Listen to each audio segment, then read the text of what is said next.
but I do have some questions. There are more questions than answers. Cayman Islands' foremost listener participation program. Talk today. What's on your mind, Cayman? If you're ready to talk, we are ready to listen. Discussing current events and local news, community spotlights, hot topics, listener stories, cultural and historical discussions, environmental issues, fun and lighthearted topics, guest interviews. Cayman, basically anything you want to talk about, we are ready to listen. Here's your guest host, Charles Glidden. Coming up next, the DART Hospitality Training Program, KFES, continues. Radio Cayman's home has a new name, and we wrap it up with gender affairs with women farmers, women gardeners, and women working on cars. Talk Today's next. Stay with me. Talk Today is reminding you to avoid any statements or comments which are abusive, derogatory, malicious, or defamatory. Do not use indecent language or make any statement that is false or misleading. Call 1-800-534-8255, 949-6990, 949-8037, or WhatsApp us on 925-3261.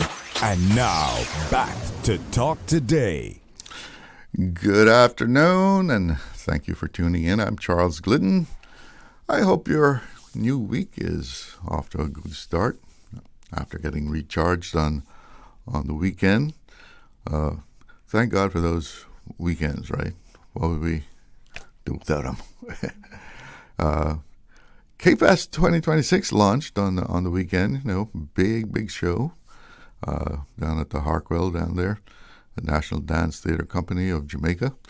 I really wanted to see that, yeah. I saw them years ago, but I was really hoping to take in their performance to open KFES, but I don't know, I totally missed it, and I don't know, that kind of thing, you know, seems to happen so often, at least with me.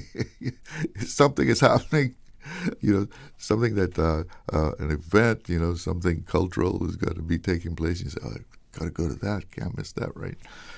Then life steps in and says, sorry, I have other plans for you, right? That's what they say, you know, life is what happens when you have other plans. But I'm sure it was a great performance because they always deliver.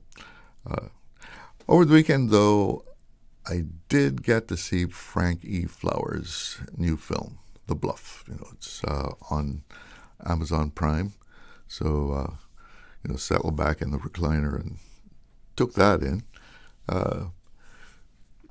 Hey, pretty good action flick. You know, there's you like a lot of action. Well, that movie is full of it. Let me tell you, from start to finish, right?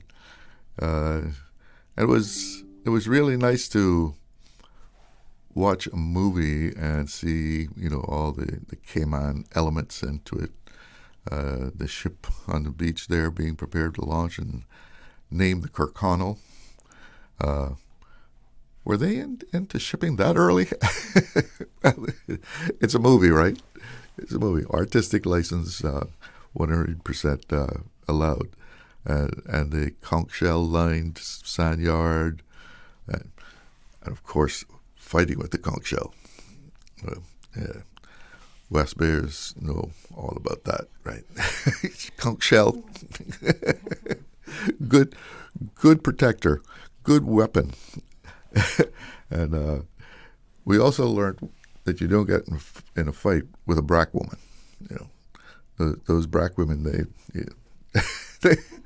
they're tough, and I don't know if they were all descended from Ursel, but yeah.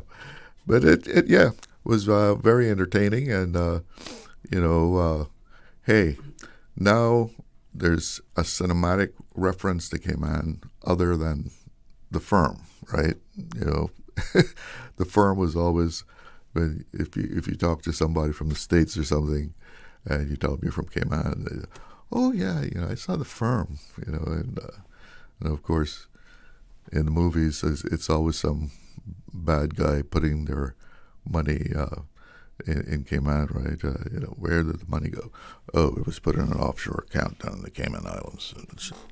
But we have something historical, something cultural about Cayman that we can tip our hats to. Yeah, the Bluff, and salute to Frank E. Flowers, director and co-writer of The Bluff there. And let's move right into our first segment here. In this first segment, we're going to hear about the DART Hospitality Training Program. And joining me in the studio are Dianne Connolly. She is the DART Hospitality Program Manager. Also, two graduates of the program, Angelina Brown. She is a front desk agent at the Hotel Indigo. And Gerardo Clarke. He is the splash park attendant at the Kimpton Seafire Hotel. Folks, good afternoon. Good afternoon. Welcome to our studio. Thank you. Good to see you. How long has this training program been going on at the DART Hospitality Program? This is the 5th year. So we started in 2022. And it has grown tremendously since then. Mm-hmm. And we'd like to see more Caymanians being a part of it. How many students did you have when it first started? We had about 12 students in the first cohort. Mm-hmm. We are now doing about 20 students per cohort now. That's good growth over the 5 years. Yes. Yeah. I mean, we often have heard that, Caymanians don't want to get into hospitality. Do you see a change? We do see a change just from simply the number of people who apply to the program. Of course, we limit it to the 20 persons. That's the limit. That's the limit for now. As we do have 5 different hotels or properties that are involved, and so they get to rotate through, and we want them to have the best experience and more hands-on experience with this program. So it's very important that we keep it smaller so that they actually get the full experience and attention that's needed in this program. So they rotate amongst the properties? Yes, they do. So part of the program is they do a first week of orientation.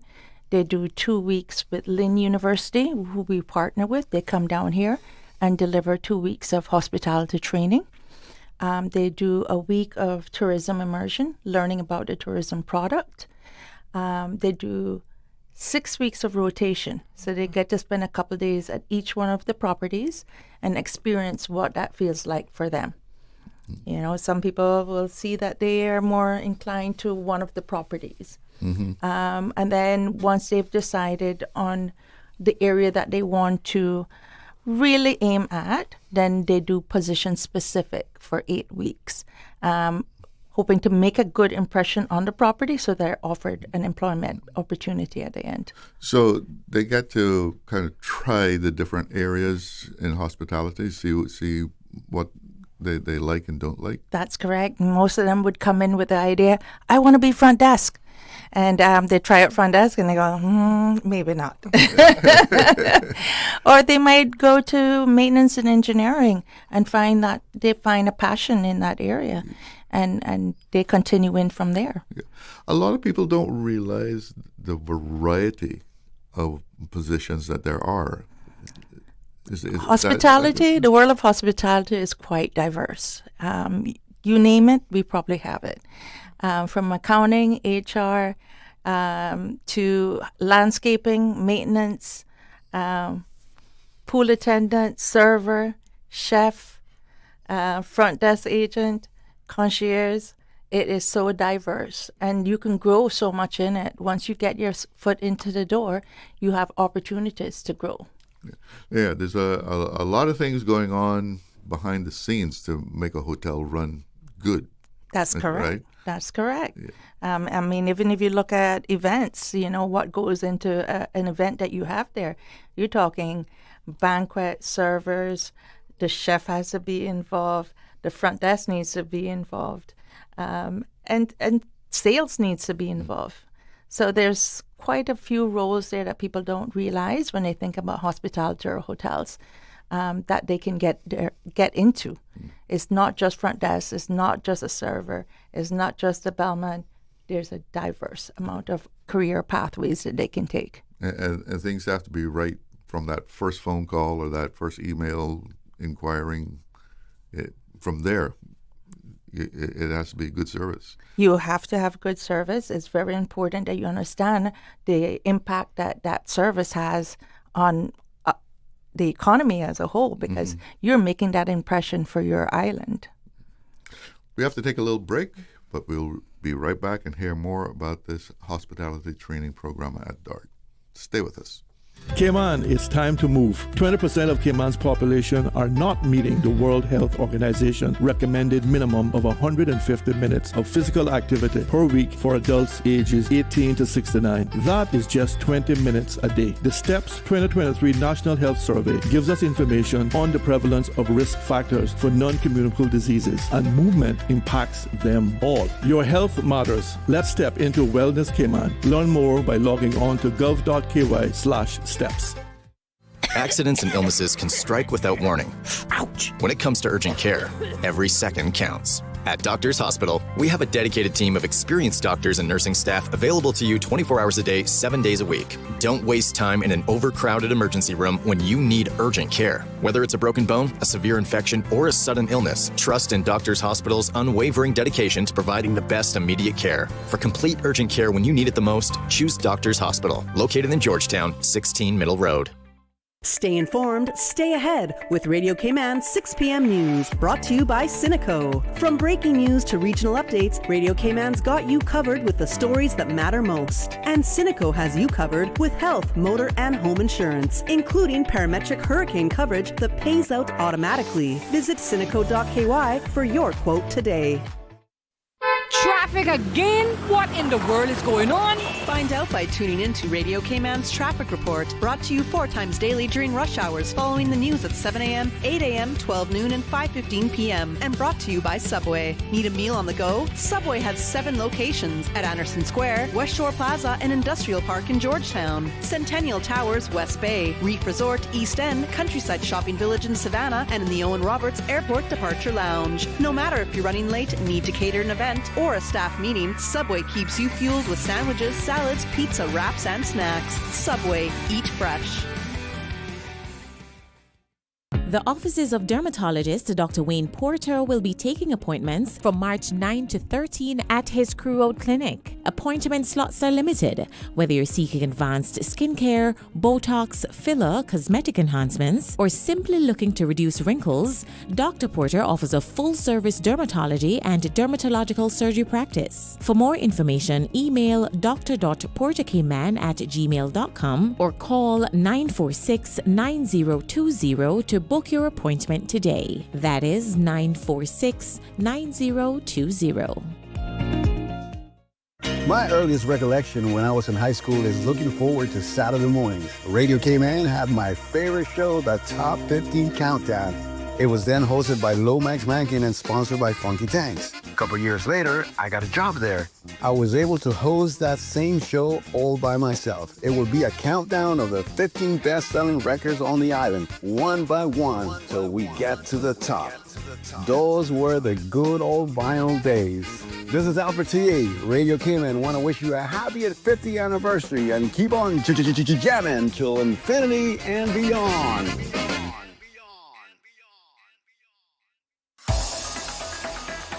Radio Cayman's Talk Today.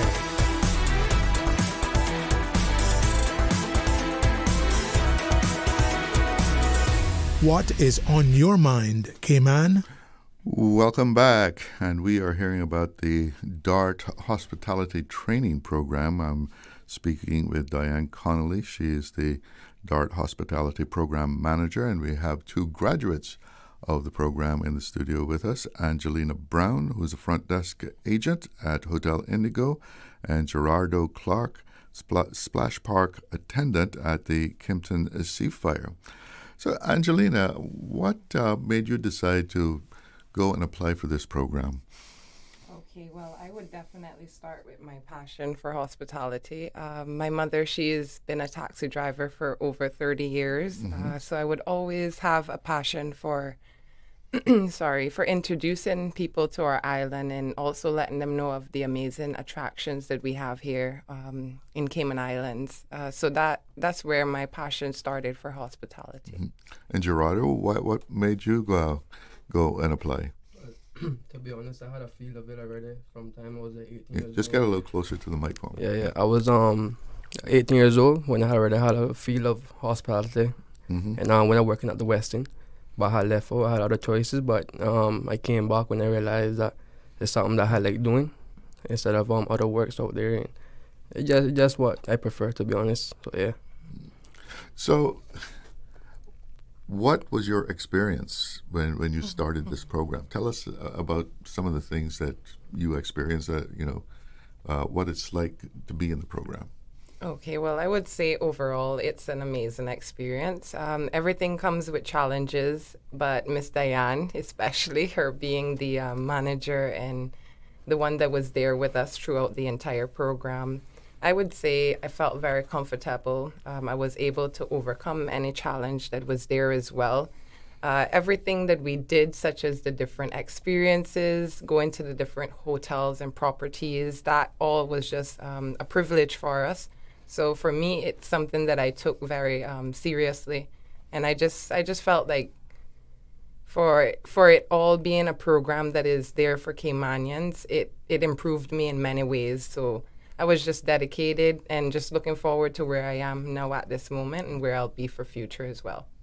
So Gerardo, you said you had already worked in hospitality. Yes, sir. Yeah. So when you joined the program, did you learn a lot more now than just your experience? Definitely, because back then I didn't have enough time at the workplace I was at. I had to leave out.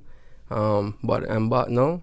I found the hospitality program. I was one of the first ones. I joined and I really built up a lot of skills during at it. Yes, sir. And meeting a lot of new people, which is one of the best things as well. From all over the places, of the world. So, yeah. What are some of the things that you learn in this course? Well, honestly, time management. Also, how to be more of a team player. I've always had that core value. However, it helps to improve. Within working in different properties, you have to adapt. You have to kind of more so be open-minded to others and their personalities. So it kind of made me, it made me develop in many other areas, such as just being passionate about finding out more about others and also just being open-minded to them as well.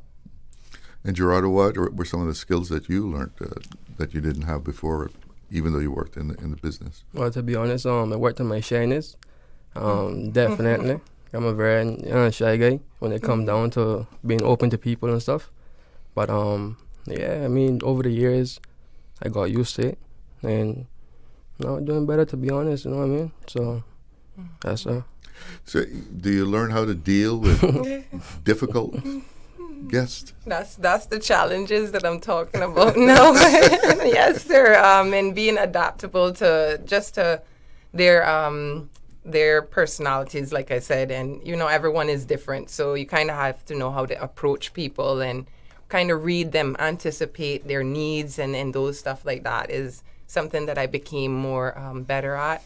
I always had it within me, but with our hospitality training, it helps you to find those things as well, or just to be sure on it, exactly what you're doing, and different ways that you can go about it as well too. So I definitely would say, challenging or not, once I'm able to kind of read who you are or anticipate your needs, then we're both on a good path, you know. Stay ahead of the game. Yeah, that's it. Yeah, 10 steps ahead. Yes, sir. So you're in the splash park. A lot of kids? Yes, sir. There's a lot of kids, and play more like a lifeguard role. Have to make sure all the kids are following the rules and stuff. Yes, sir. Make sure nobody drowning, you know. You wouldn't want that to happen, right? No. What would you say to other young Caymanians about, getting into hospitality? Well, it starts as if that's where your passion and your love is, then I would definitely say to push for it. However, even if you're just still trying to decide on where your heart and your passion lays, then I would say give it a chance, and you may see that hospitality is more than it seems. It's not just housekeeping, or like Miss Dianne said, it's many more other things that you can do within hospitality. So I would just say, just give it a chance. Life, like I said, comes with challenges itself. So just push within yourself, and you'll discover what you really love for hospitality. Did you want to add to that, Gerardo? I mean, she took every word from me. All right. Well, that sounds good. Definitely. Is there a selection program? I mean, as far as who gets into this training program? Yes, we do have a selection process. There are 3 stages, actually. The first stage is a telephone interview, where we want to get a better understanding of the person and whether genuine interest is in there about being open towards hospitality. There is the second phase, which is a one-way video interview, where they get to record themselves answering some questions. And the last phase is in-person interview with the hotels themselves. So the hotels actually make the ultimate selection of who then gets into the program. And you go through this program, does that mean you're guaranteed a job? It's about the impression you make while you are working on the job. So it's almost as if it's a 4-month interview process where you get to prove yourself. You get to step up. You have to be on time. You have to be committed. You have to be open to learning. And it's that impression that you make on the hotels that's going to make that difference, is whether you're going to get an offer or not. We do have some that have gone through the program who have come back and they've gotten 4 offers, and they then get to decide where they want to go. So it's all depending on your attitude and how you put your foot forward in this program. So it really is a test run to show your endurance, your adaptability to this kind of work. That's correct. So is it only for Caymanians? It is only for Caymanians ages 17 to 30.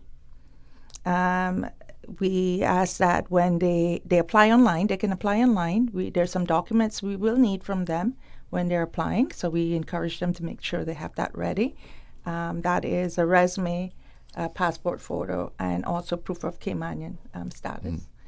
But yes, it is geared towards Caymanians. We want to get them back into the industry. So, Angelina, what made you pursue front desk?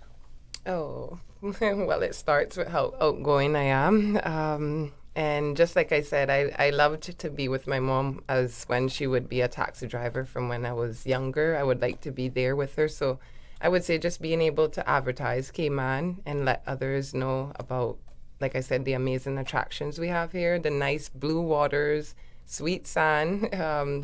Just from there, I would definitely say that's what pushed me. And why did you choose the splash park? Well, definitely. I'll say I like to be outside. That one thing I came to find out. In the inside job, not for me. And to be honest, be protectful, but protective, as you want to call it.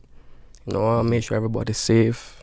And it's a bigger role than the other spots in the hotel, because you have to look over kids, and those are lives, and you know what I mean. So, and like I said, make sure nobody drown and make sure everybody's safe. So So you actually have a lot of responsibility out there. Yes, sir. Yes, sir.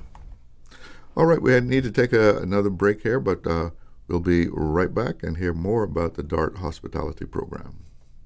Did you know that Doctors Hospital provides urgent care services 24 hours a day, 7 days a week? And Doctors Hospital's urgent care physicians have access to the most advanced MRI and CT imaging in the Caribbean, providing reliable diagnostics when you need it most. When you need quality urgent care for an illness or injury, Doctors Hospital is here for you 24/7. Whether it's a migraine, chest or abdominal pain, shortness of breath, broken bones, or another urgent need, Doctors Hospital at the top of Walker's Road. Urgent care right now. Hey, new drivers, don't just drive smart. Cynical and Inspire Cayman's Safe Driver program will show you how. Get real-life simulator training and classroom sessions to help you gain experience, stay alert, and avoid accidents. Learn to recognize risk, manage fatigue, and make smart choices behind the wheel. Certified participants may even pay less for Cynical motor insurance. Learn more and register at cynical.ky. Cynical, keeping Cayman covered. CUC Advisory. Customers are advised of a scheduled outage on Wednesday, March 11th between 8 a.m. and 2 p.m. for Rum Point Drive from the Flow Tower next to CUC's Rum Point Substation west to the Kaibo on Water K Road. For more information, please contact CUC's customer service team at 949-5200, email service@cuc.ky, or visit their website at cuc-cayman.com. Wouldn't it have been grand if you had purchased land 30 years ago? It may not be 2020, but a perfect vision has never been more clear. Kim and Brack and Little Cayman, poised for growth with an eye on the future. Your land, your history, your future. Discover all that our sister islands have to offer. Radio Cayman News. Police have arrested a 52-year-old man on suspicion of robbery. Carried out a search at a West Bay residence and during the operation located and arrested. Identified a disciplinary matter involving several students. Two Grand Court trials are set to begin today following the swearing in of juries earlier this week. Radio Cayman. Your voice, your choice for today's biggest news. 7 days a week. Radio Cayman's Talk Today.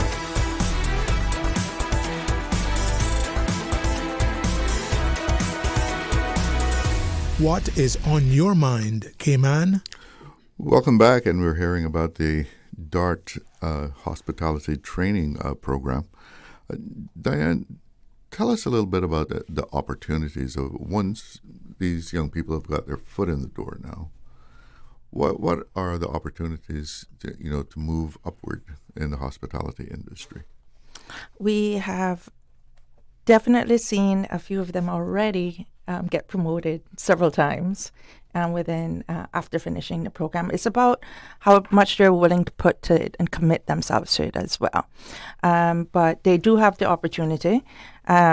We have 5 different properties that are part of this program. We have the Kimpton Seafire Resort and Spa, Hotel Indigo, Hampton by Hilton, the Ritz-Carlton Grand Cayman, and Bonnie Moon Beach Club.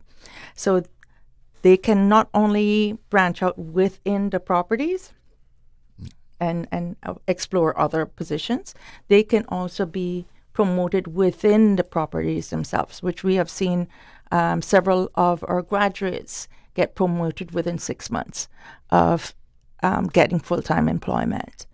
Again, as I say, I reiterate, it's about how much you put in and how much you are willing to commit yourself to learning more. But there's always opportunity to grow within hospitality. It might not be lateral, it might be rather vertical. They need to be open-minded about what positions and how they want to go about it. But there are also programs within the hotels themselves that promote into leadership roles. And that is such as the Voyager program, which the Ritz-Carlton does, which is working along with those who have completed their undergraduates to have them train as managers. And that opens up opportunities for them as well to move into management role. But even the hotel, the Kimpton Seafire and the Spa, we have one young man that was in the first year of the program who has gotten promoted 3 times already. And he's taking on a management role right now. Again, very dedicated, and be open to lifelong learning, because it doesn't stop just at the program. You have to continue to better yourself along the way. So you said he is going into management area now, and that's based just on his experience? That's based on his experience, and he's done some additional courses along the way, definitely, but it's his commitment to it and learning. And even from the start, he actually was one that did not know what he wanted to do at the beginning, but he found his niche through the program and continued to develop himself.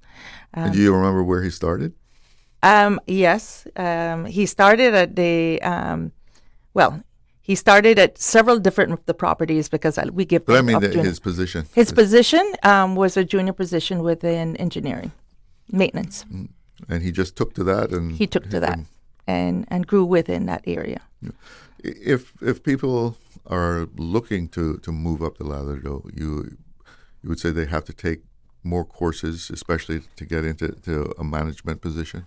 They definitely have to have additional skill sets, because if you're starting to manage people, that's going to be a skill set that you will have to learn and get some kind of certification there.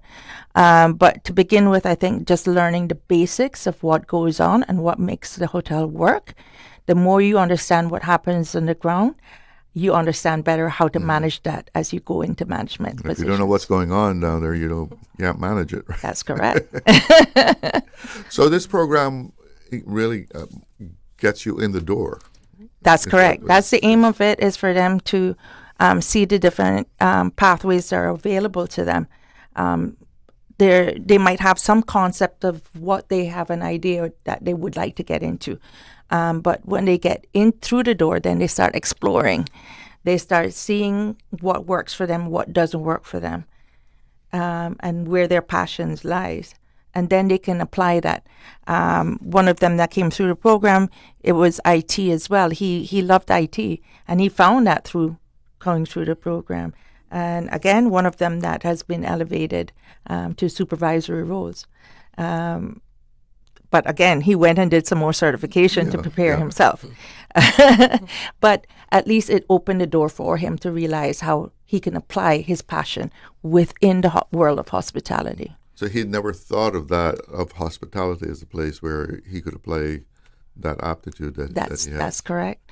By going through the various properties and different departments, he was able to see how that runs and applies within the hospitality world itself.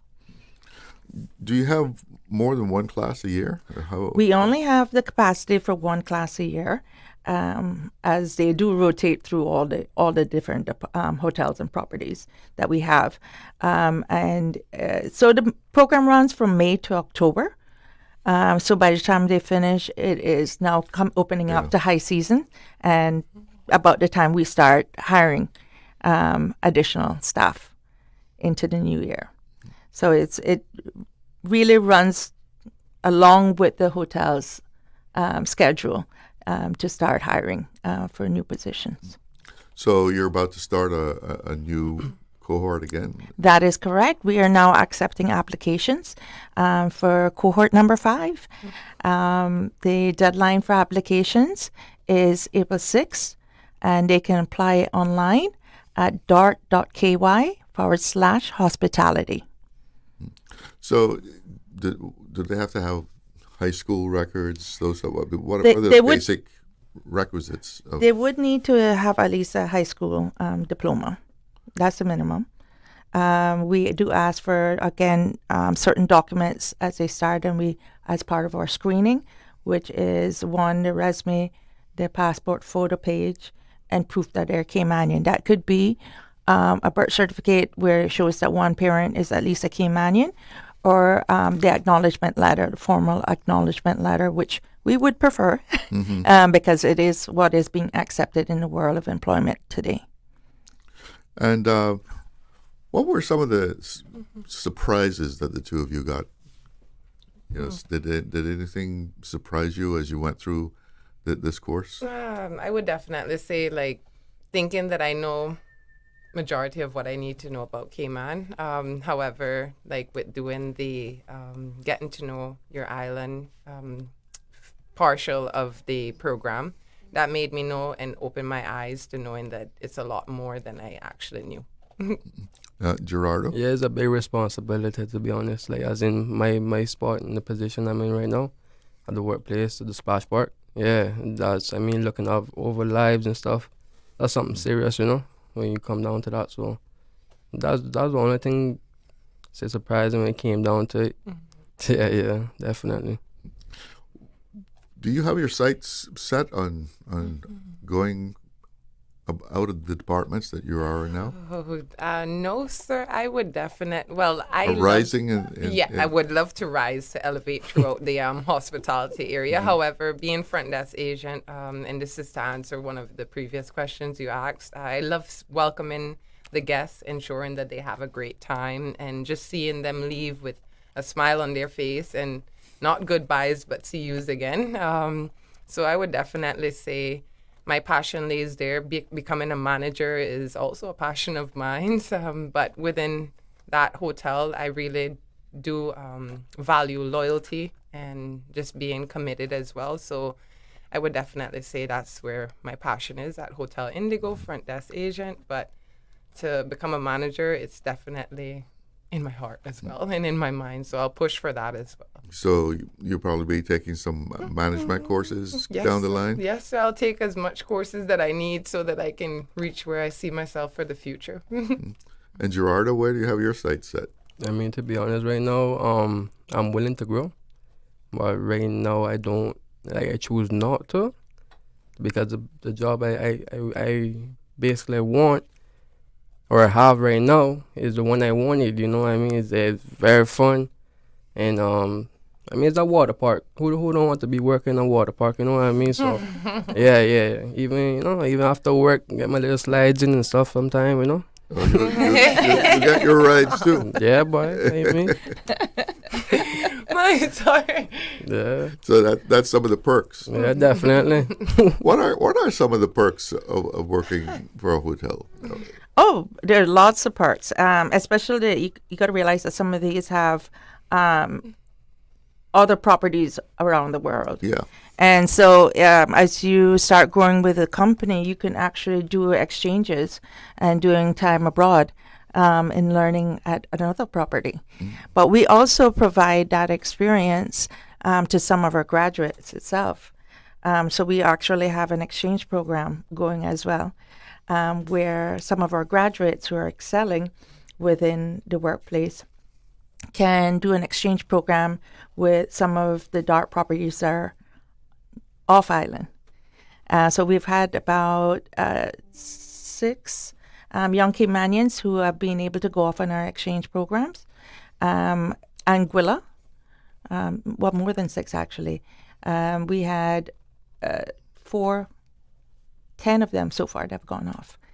To Anguilla, we have the Four Seasons property there. Mm-hmm. And so they've been able to go down there for 2 weeks and do a same rotation through their different departments and experience what it is to be at a different property overseas. Culturally, that exchange as well is beneficial for them.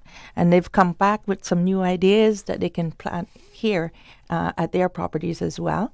We also have an exchange program with Flagler College in St. Augustine, Florida, where a few of them have gone down there, and it's a more of a mixture of that university, that educational bit, along with additional areas such as events, tours, and weddings, and that they get to experience over 2 weeks as well.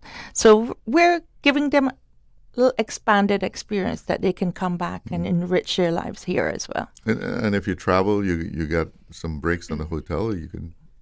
Well, they get to experience that that whole experience, and again, that is one of the perks. The harder you work, the more you stand out.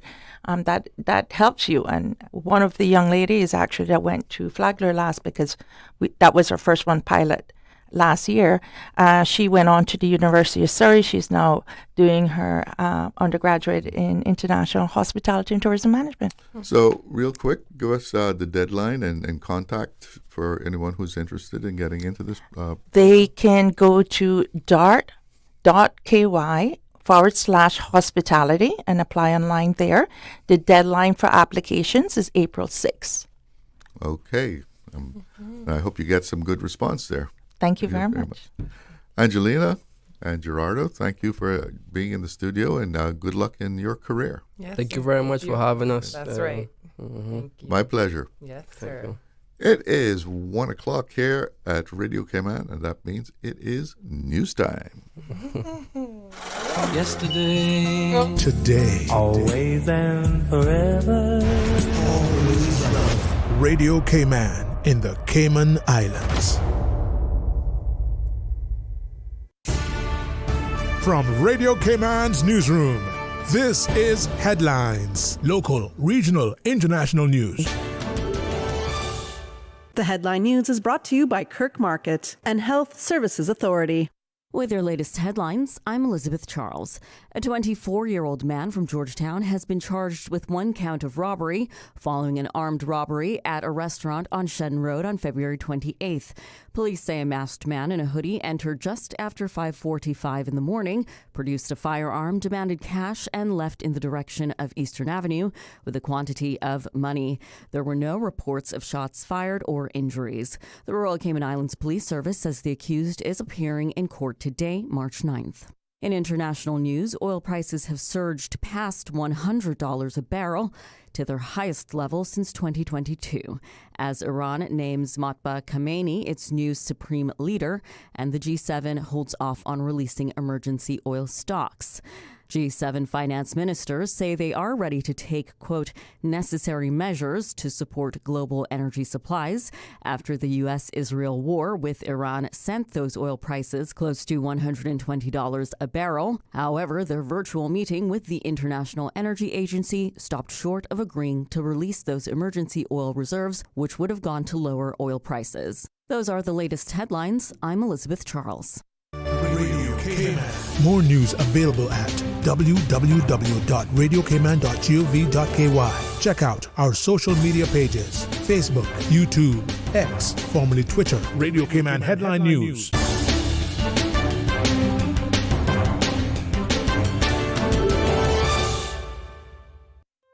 Looking for fresh, healthy food that's full of flavor? Then you've got to visit Kirk Market. Our dishes are made with fresh, high-quality ingredients. Enjoy vibrant mixed greens or satisfying pasta salads. Or try one of our delicious grill options like blackened chicken, spicy beef steak, or grilled salmon. Looking for something light and flavorful? We've got sushi rolls and poke bowls prepared daily. And don't forget to explore a hot bar or Billy Fresh salad at the salad bar. Stop by Kirk Market today for breakfast, lunch, or dinner and taste the difference. Eat well, live well with Kirk Market.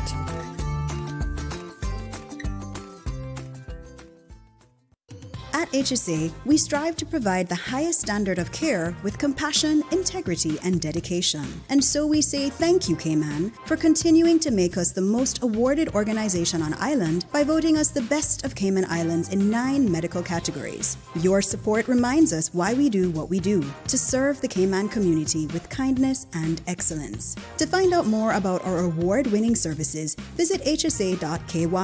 At HSA, we are committed to caring for you. Radio Cayman is pleased to feature this special Sister Islands historical vignette brought to you by the Ministry of District Administration and Lands. Explore your history, explore your land, explore your Sister Islands. Layman E. Scott Senior High School, formerly known as Cayman Brack Secondary Modern School and Cayman Brack High School, officially opened on January 23, 1967. With 73 students and 4 staff members under the leadership of its first principal, Layman E. Scott Sr. The school was renamed Layman E. Scott Senior High School on April 20, 2011, in honor of Scott, who passed away on December 25, 2010. Radio Cayman is pleased to feature this special Sister Islands historical vignette brought to you by the Ministry of District Administration and Lands. Explore your history, explore your land, explore your Sister Islands. Whether you're walking, running, cycling, playing outdoors, doing household chores, or basically any job requiring physical labor is movement. Staying active is known to benefit both physical and mental health and is a key contributor to longevity of life. On Sunday, March 29th, the Cayman Islands government will be launching Move It Cayman, the National Movement Challenge. Your health matters. Let's step into Wellness Cayman. Learn more by logging on to gov.ky/Move It Cayman. Radio Cayman's Talk Today.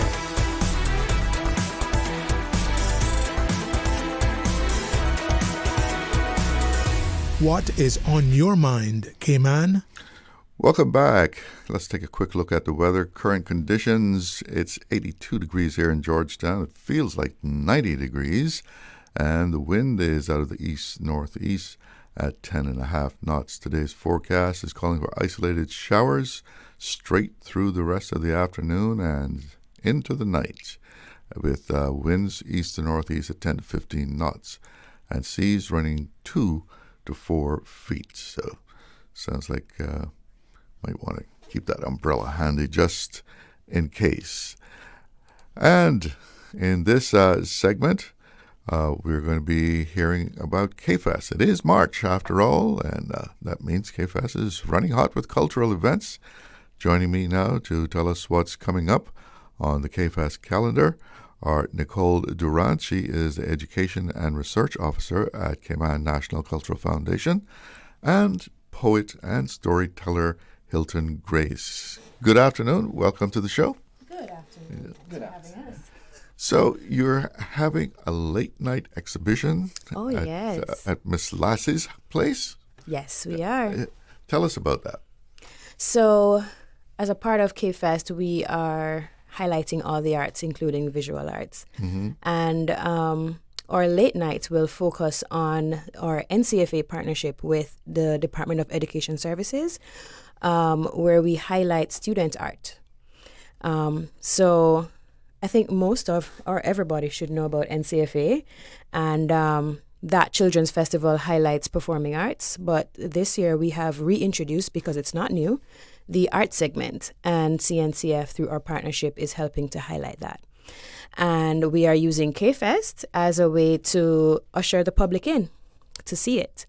And it will feature quite a few student works across many high schools and primary schools across the island. Quite a few mediums of art, so some painting, some sculpture, some drawings. It's a lot to see, a lot of colors, a lot of themes, a lot of big expressions actually from very small people. So, yeah. A lot of people don't realize that that's part of the Children's Festival, right? I mean, everybody focuses on the performing arts, yes. Well, to be fair, art has been absent for a while. Okay. And so, and no fault to any of the organizations. I think everybody just needed some support, and the CNCF was able to offer some support on that this year. So art is being featured in a big way this year. So, you know, I'm glad K-Fest is able to offer that highlight as well. To bring the public in to see the artworks. So art is back. Art is back. And hopefully it'll stay back. Yes, that's our plan. That is our plan. Now, Hilton, tell us a little bit about Flowetry.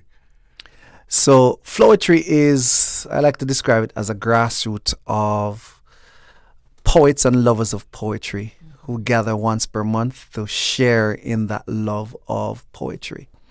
It's a partnership with the Cayman National Cultural Foundation, and we usually get together at least once per month. This time around for K-Fest, we will be on March 18th, partnering also with the National Gallery, which also has an exhibition going on at that same time. And so we will be there. We will feature two featured artists. One is Karlene Chisholm, very known in the community. You know, she's also into art as well. And we have Miss Jafar Augustine. So those are our featured poets. No, you don't have to be a poet to show up. You can just like it. And you don't have to be a professional either. You can simply, because we have an open mic section that is open to all. You come, you do your thing. The environment is very supportive. So whether you're young, middle, or a bit more mature, Flowetry is the absolute place for you to come, express your words, share your words, and be appreciated for it. So you're going to have the open mic at this performance for K-Fest? Yes. Now, the group, you said meet once a month? So once per month, usually the last Thursday of each month, right, at the Harquail Studio Theatre.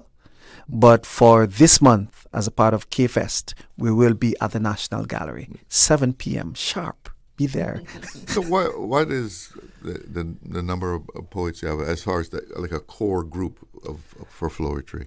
We have probably about 30 or so. Yeah? Yes, in terms of core, because it has been around for some time, and so we have a core group of people who we can call to from time to time, and then the general public comes and deliver what they have in store. So when you have these monthly meetings, what goes on? So it's simple.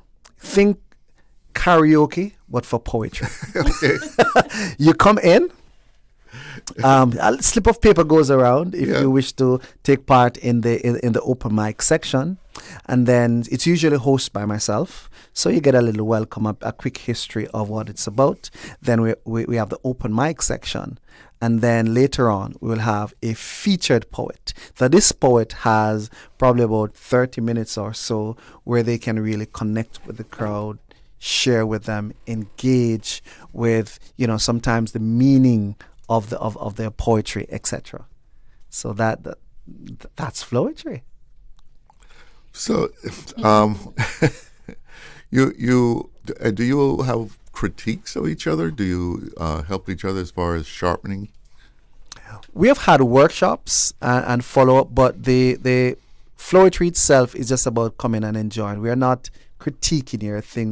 We give you lots of praises, and we say, hey, welcome. And we talk whether or not you'd like to be featured as a poet, because poetry can be subjective. So critiquing is not like literature back in our days where they had to critique the poetry, etc. And we just had someone join us here. Good afternoon. Good afternoon. And what are you going to be? Introduce yourself, please. My name is Judy Singh Hurlston, and I am a member of the curatorial panel for K-Fest on Film 2026. What does that mean? Well, we are so excited and grateful that K-Fest for the last 2 years has decided to have a dedicated film component to the program. And as a filmmaker in the Cayman Islands for over 20 years now, along with my colleagues, Brittany Kelly and Rita Estevanovich, also local filmmakers, we are so excited to work with other local filmmakers to put together a program of locally made, produced, written, acted films. And you wouldn't believe how much talent we have in our beautiful islands. We are so excited about it. So you've been having a tough time selecting pieces that will be shown, or? We really try hard to make sure that everyone is represented, because there's all different levels of filmmaking, because emerging filmmakers, filmmaking is so hard. There is so much work involved. There's so many people involved. It's not one person alone. So we want to make sure that people who are putting that effort out there are getting that recognition. So there is, yes, there's been a lot of submissions of films, and the curatorial panel does go through those to make selections. For example, if somebody were submitting 5 films, we were selecting the best 2 of those films. So we aren't able to accept everything that comes in, but we've really tried hard to put together blocks that have a flow to them. You were just speaking about flow. Films have a flow too, and that's part of the curatorial process. So when is this going to be shown? So we started actually this past weekend on Saturday in Cayman Brac, and it was really exciting to introduce the Sister Islands component as well to K-Fest on Film this year. So, and that was very well attended. We were really happy about that. And now the Grand Cayman component begins on Saturday, March 14th, starting at 1 p.m. at Kamana Bay Cinema. Oh, you're going to be on the big screen. Going to be on the big screen. This is the real deal. So it starts at 1 p.m. and it goes right through till 9 p.m. There are two intermissions for 15 minutes, I believe. And you can find out all of the information for the schedules at kfestonfilm.ky. We're so grateful to Kamana Bay for sponsoring this event. And then there's a whole second day as well on Sunday, also starting at 1 p.m. and going till 6 p.m. So this is sort of a marathon of short movies? In a traditional film festival style, yeah. The idea is that you look at the schedule, you see the films that are of interest to you, or maybe that you know the producers because we're a small community, everybody knows everybody, and you want to support, or you're like, oh, I'd like to see this type of film. I'm going to give you some of the different types of genres we have, right? We have some vintage films playing, which I'll speak a little bit more about later. We have visual poems, we have shorts, we have documentaries, lots of documentaries, and social commentary. There's a lot of social commentary in there as well, which I think really speaks to the heart of filmmaking in the same way that art does, and CNCF is certainly, founded on these grounds of artistic expression. So, you would look at the schedule, you would see what interests you or what your schedule permits, and then you can come and go. So it's not like a closed door. You can come and check out a film if you need to use the restroom or grab a snack, or you want to come back later. That's all fine. You said you had some vintage pieces on there. Is Cayman Triangle on the list? Cayman Triangle is not on the list, but we can certainly put it on the list to explore for next year. The two films in particular that I'm speaking about are from local filmmaker Adonza Harrison, who is quite a trailblazer. I mean, films have been made locally before she was making films, but, she was really bringing together the community to produce, a properly produced film in the 90s. And so the two films that we've selected of hers to screen are Exposed, The Unseen Truth, which is a look at domestic abuse, and You Can Make a Difference, which is a look at drinking and driving and, teen drinking. And both of those are really important social issues that continue to be important for discussion today. And when you watch these films, because they were filmed on VHS, right? So they have that nostalgic quality. You'll see Cayman in the 90s, which is also very nostalgic, but you'll see people that you know in their younger years, which is also super exciting. And these are dramatic scripts that Miss Adonza wrote, with other people, but, she spearheaded these projects. She brought these people together. I'm so proud of her. She's a personal friend. She's my neighbor. I'm so proud to be showing these films which show the importance of this art form in our community. Now, the late night at Miss Lassie's, how late is it? Not too late. Not too late, okay. It runs from 6 to 8 p.m. And it's free? Is there admission? It is free. It is family friendly. You can bring all your people. Yourself, your friends, your father, your mother, don't bring your pets though. No pets. Don't bring the pets. But yes, it's a family-friendly event, open to everyone in the community, and it's free. Free 99, except the 99 is also free. Now, tell us, how do you have that set up out there? I mean, so, a lot of people don't know, but at Miss Lassie's house, when you drive past on South Sound, you see that old cottage in the yard. The house. Exactly. But there's also another structure on the property that is actually a gallery. So it's very deceiving because from the outside it looks like another residence, but once you step in, it turns into a beautiful art gallery, and it is beautifully curated by the education team, and the works have been professionally mounted. so that we are elevating the student work. And, you know, having the students, when they come and see their work, feel like they are a part of an official, you know, gallery opening, which we hope will inspire them to want to continue this in their future and be featured in, you know, the National Gallery, galleries around the world. So we are hoping to inspire them to continue creating through this gallery experience. So these students, they haven't seen the display yet? They have not seen it as yet. Oh, so so this is a surprise to them. As far as they know, they have done the work, sent in the work. It has been selected, and they have been officially invited. So when they come in, they will be experiencing it for the first time. So it'll be exciting to see their reactions when they see their work up on a wall. Yes. See their work professionally displayed. Exactly. Labeled and mounted beautifully.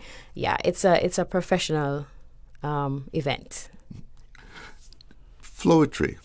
Yes, Do you tell us about your work?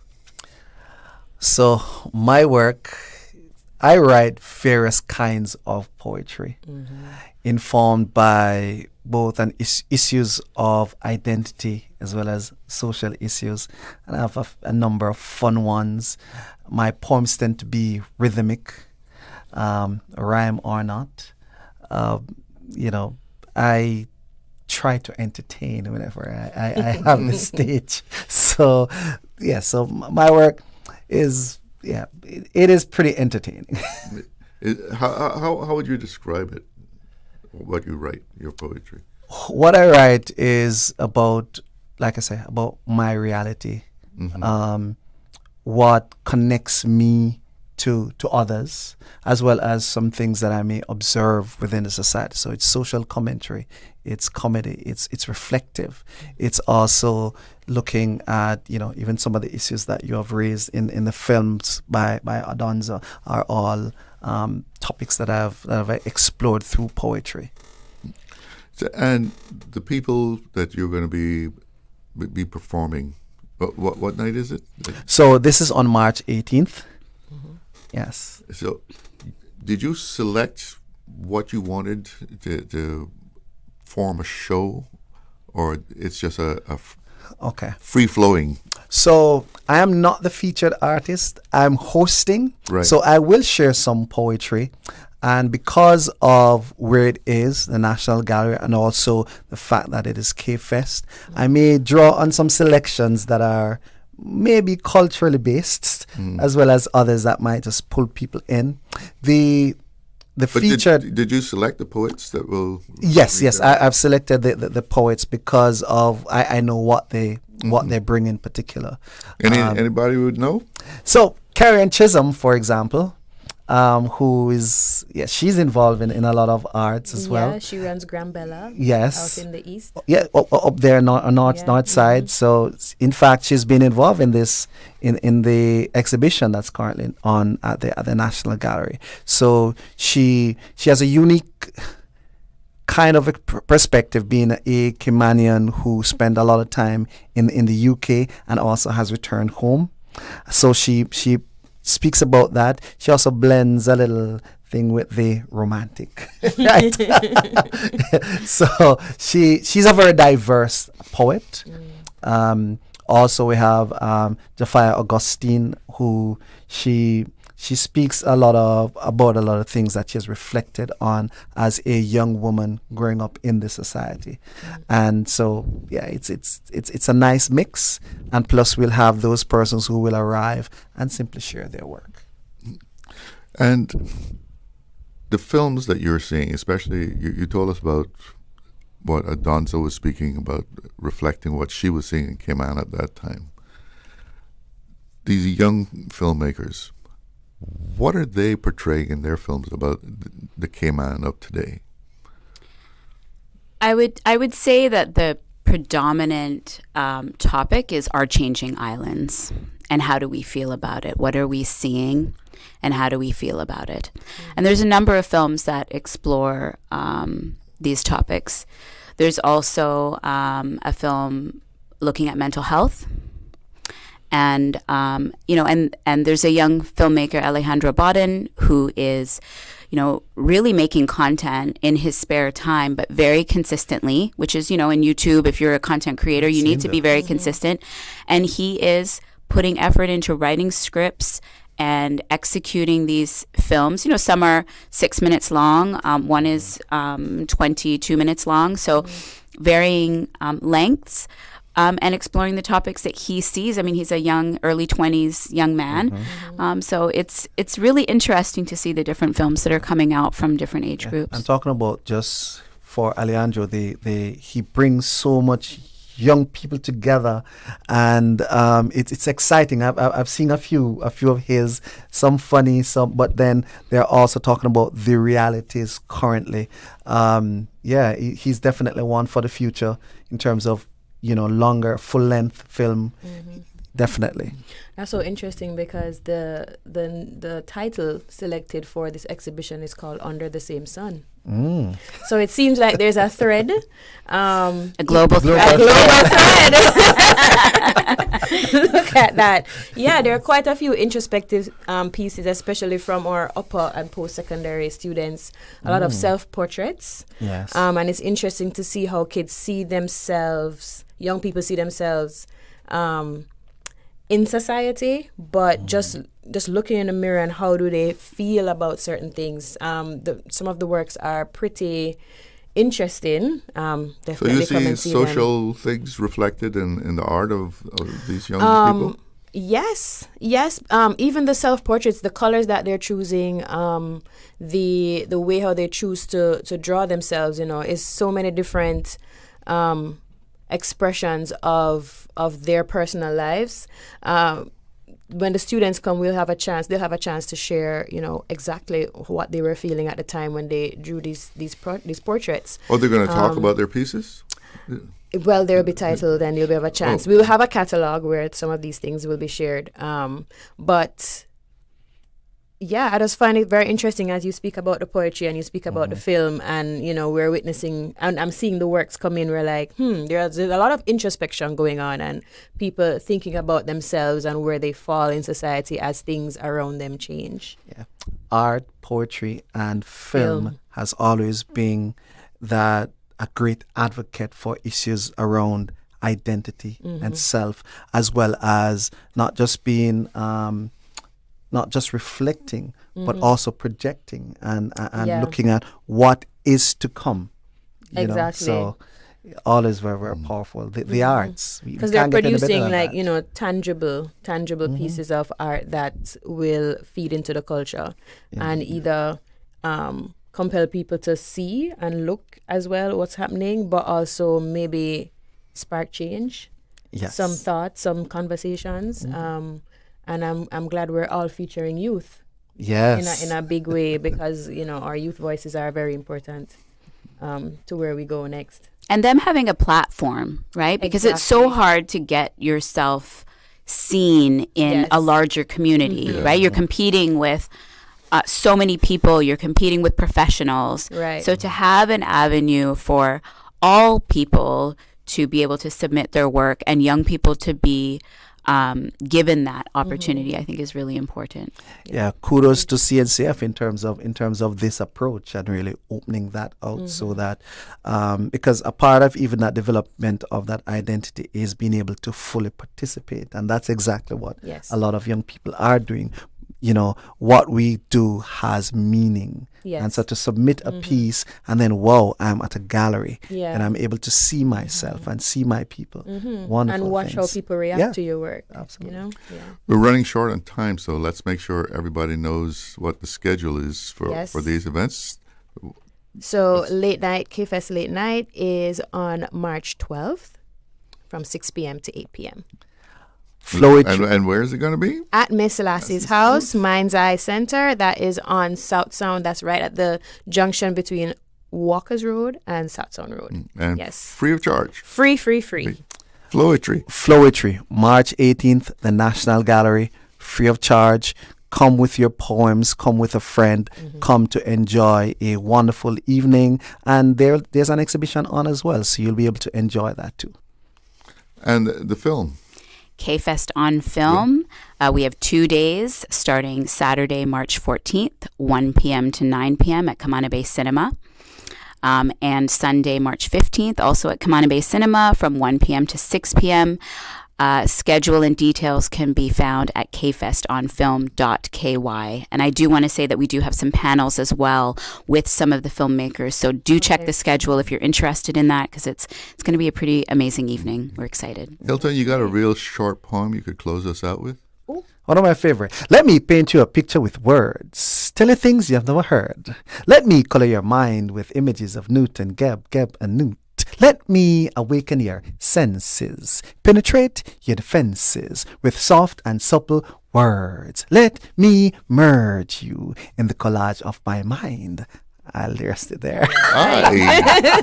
Yeah. What a way to end the segment. Thank you all for coming in.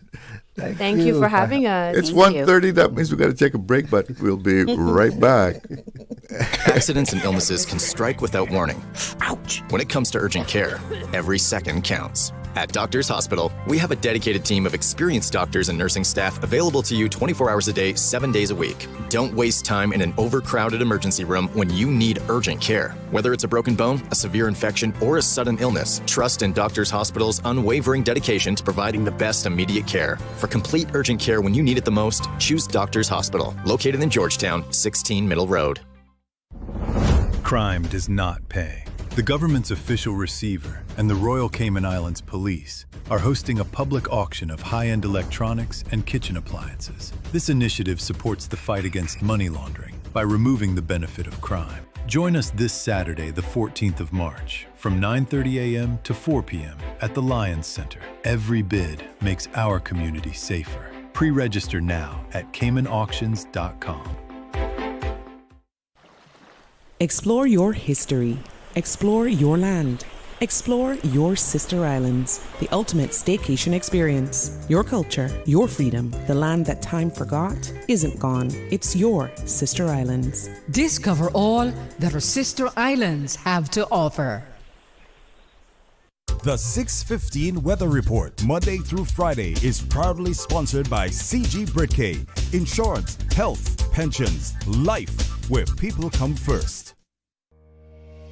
The Consumer Price Index Rental Survey conducted by the Economics and Statistics Office is now underway. The survey aims to collect data from residents of the Cayman Islands who are renting properties. The ESO invites participation in the Consumer Price Index Housing Rental Survey, which the ESO will conduct in February, May, August, and November each year. The CPI survey helps to calculate the inflation rate or the changes in the cost of living in the Cayman Islands. Trained ESO staff with ESO ID cards will administer the survey. The individual information is confidential in accordance with the Statistics Act. No individual data will be published or disclosed. Survey data are exempt from Freedom of Information requests. For more details, please call the ESO hotline at 516-3329 or directly at 244-4602.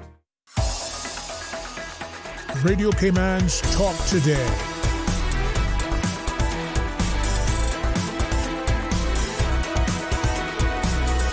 What is on your mind, Cayman? Welcome back. Still to come on Talk Today, we're going to be talking about the new name of Broadcasting House, and we're also going to be hearing from gender affairs, women farmers, women working on cars, and women gardeners. But right now it is my pleasure to welcome my next guest.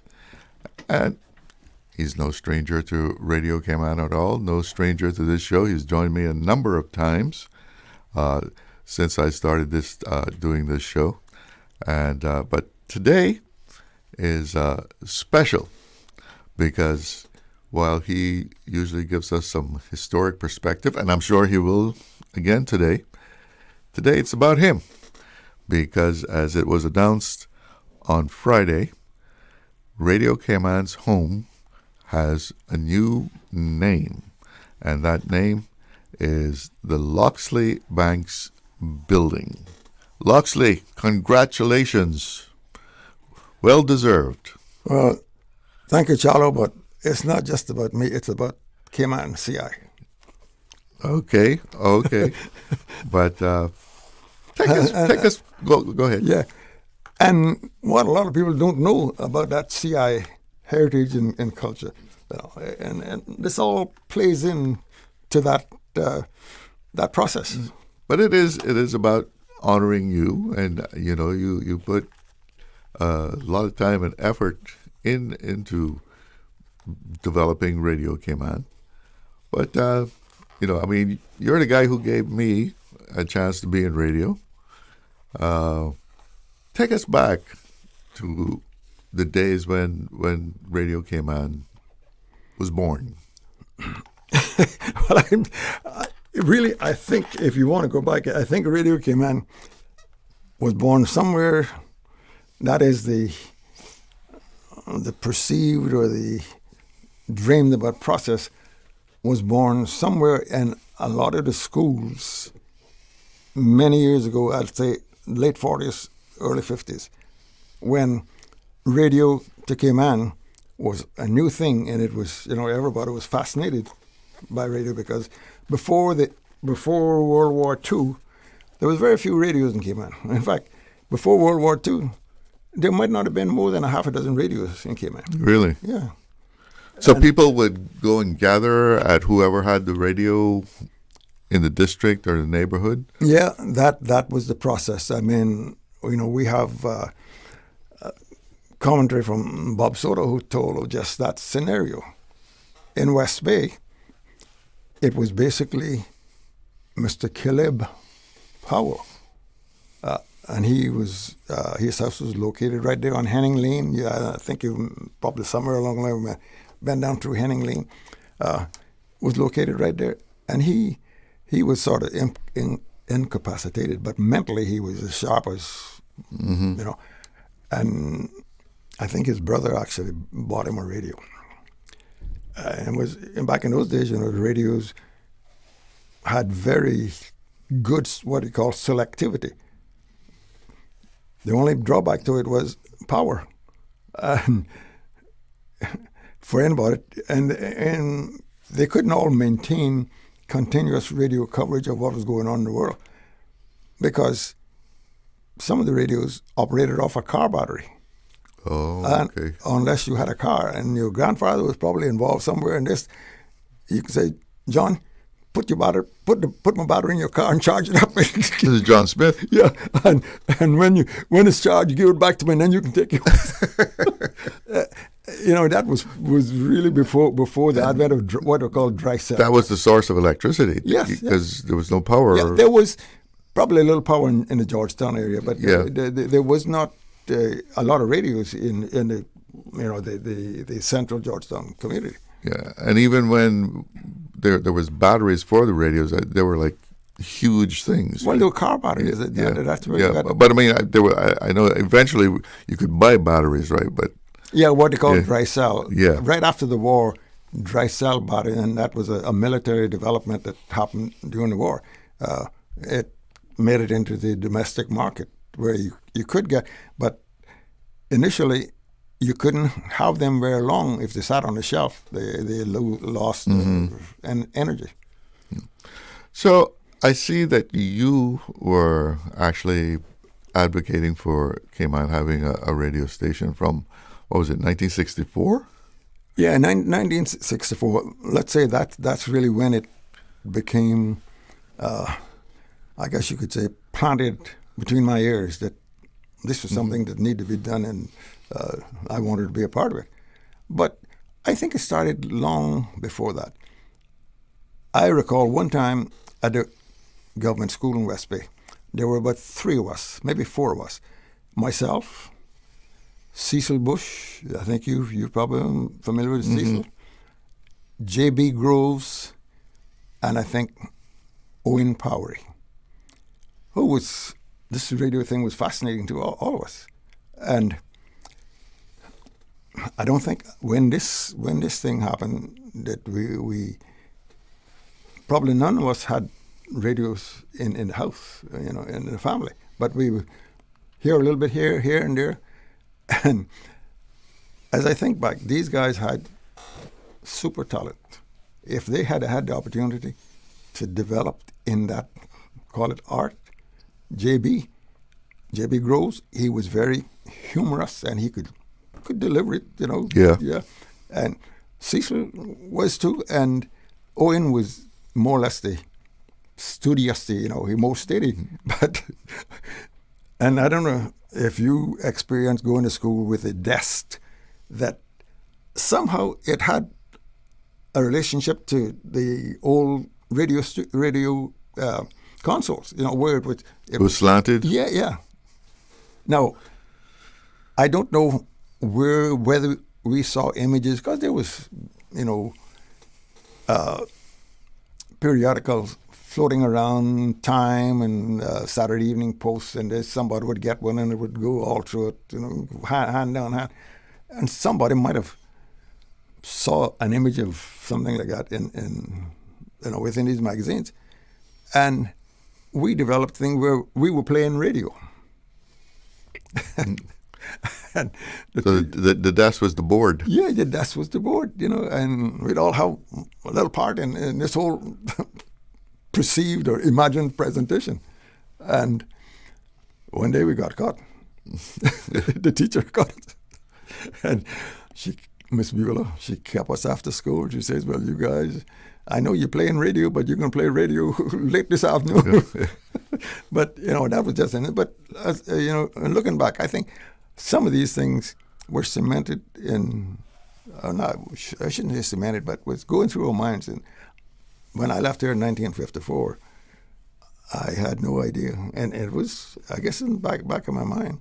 I had some conversations with Mr. Malco, which I don't know if you might have heard the name, but oh yeah, he operated, right from that little wooden building that's still on what they call the South Terminal there. He had a little radio shop there, and actually, he was probably the first one, and I think the Honourable ex-politician Roy Bodden dug up this somewhere in his, he's a historian, so he probably delivered the first radio broadcast in Cayman. Now, you've got to remember, ship-to-shore radio was, very prevalent in Cayman during those days, and that was where you could have a base station on shore, and you could talk to all the ships, which was, and he had what we call a shore station. Not everybody could hear it. It was only those that had radio, because back in that era, like I mentioned before, the radios had very excellent selectivity. Well, you had shortwave. And they could pick out a signal on the spectrum, but they had to have antennas, huge outside antennas, so forth and so on. And it had to do with an election, I think, urging everybody to get out and vote. But in '64, did you actually approach the government about establishing a radio station? I did. I wrote the governor, who at that time, I didn't really know what umbrella it came under, but I figured, if anybody would know it, him. So I wrote and expressed that I was for them to look at this as a application to establish an AM radio station in Cayman. What kind of response did you get? Well, really, I don't think I got anything in writing, but through, and you have to remember that at that time, the FCO, Foreign Commonwealth Office, and the governor really had everything in their hands, more or less. But, the politicians, so forth and so on. Yeah. But I found out that, we received it. We have received the letter, but the governor is in the governor's office. And the original letter, I think, got destroyed when they had the fire. Oh, yeah. But a lot of things were lost in that. Yeah. I renewed it immediately when I became aware that had happened. And through the years, I had a ongoing, I would say, fairly robust advocacy to put a radio station here in Cayman. Let's take a little break here. Be right back with Loxley Banks. Whether you're walking, running, cycling, playing outdoors, doing household chores, or basically any job requiring physical labor is movement. Staying active is known to benefit both physical and mental health and is a key contributor to longevity of life. On Sunday, March 29th, the Cayman Islands government will be launching Move It Cayman, the National Movement Challenge. Your health matters. Let's step into Wellness Cayman. Learn more by logging on to gov.ky/Move It Cayman. Freedom, Cayman Brack. Freedom, Little Cayman. Soft breezes, blue waters, no traffic. Unwind and rejuvenate your mind, body, and soul. Sister Island Staycations, a taste of freedom. Discover all that our sister islands have to offer. Did you know that you can send money transfers to financial institutions anywhere in Jamaica with JN Money? You mean I can send money straight to my account and cut out the middleman? Yes, that's exactly what I mean. You send your own money to your own account, giving you peace of mind that the money is in your account. JN Money Transfers to Financial Institution is another convenient service offered by JN Money. You can have this done from any JN Money location. Deposit your money straight to your account without the hassle of asking someone to do it for you. JN Money Transfers to Financial Institutions, making life easier. Hey, this is Honorable Minister Michael Miles from Caymanian Employment and Immigration. On behalf of the Cayman Islands government and the people of the Cayman Islands, I extend a heartfelt congratulations to Radio Cayman in celebration of your 50th anniversary. For 5 decades, Radio Cayman has informed, educated, and united our community. Happy 50th anniversary. Radio Cayman's Talk Today.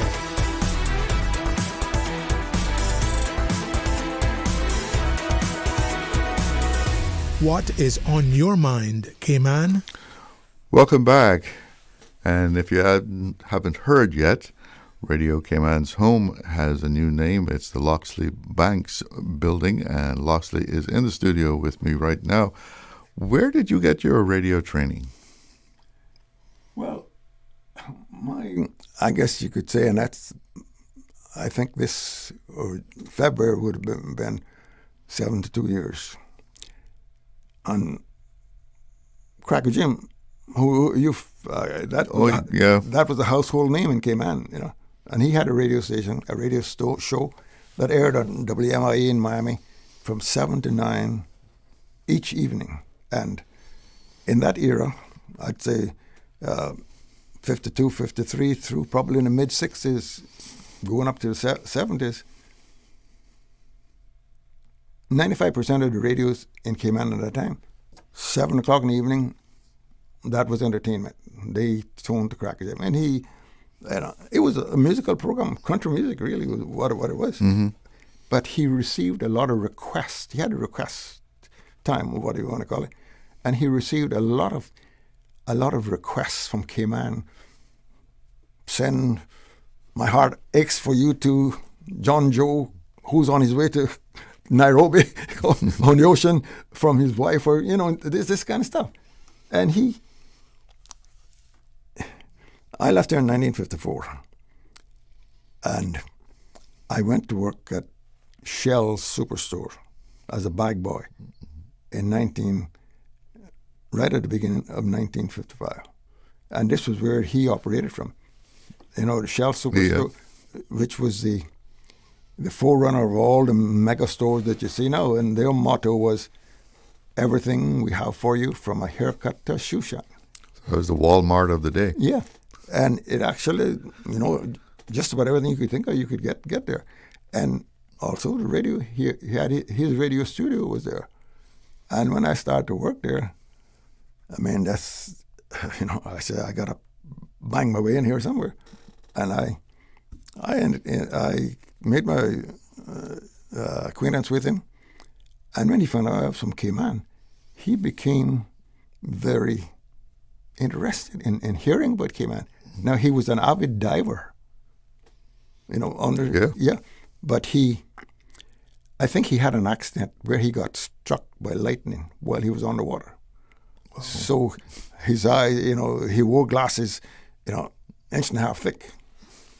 And that was what was affected.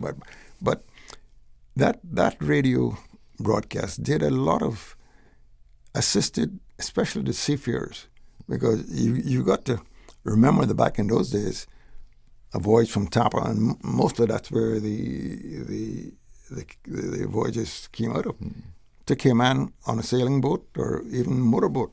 A motorboat to Murco took, let's say, Friday, Saturday, Sunday, 3 nights out, 3.5 days to get from Miami to Tampa, or Tampa to Cayman. And she was considered a fast boat. At that time, she was a former minesweeper in the Navy. And and there was one flight a week. And lots of times, these seafarers would arrive in Miami day before the flight was coming to Cayman. They didn't have time to tell anybody they were coming home. And I'm not sure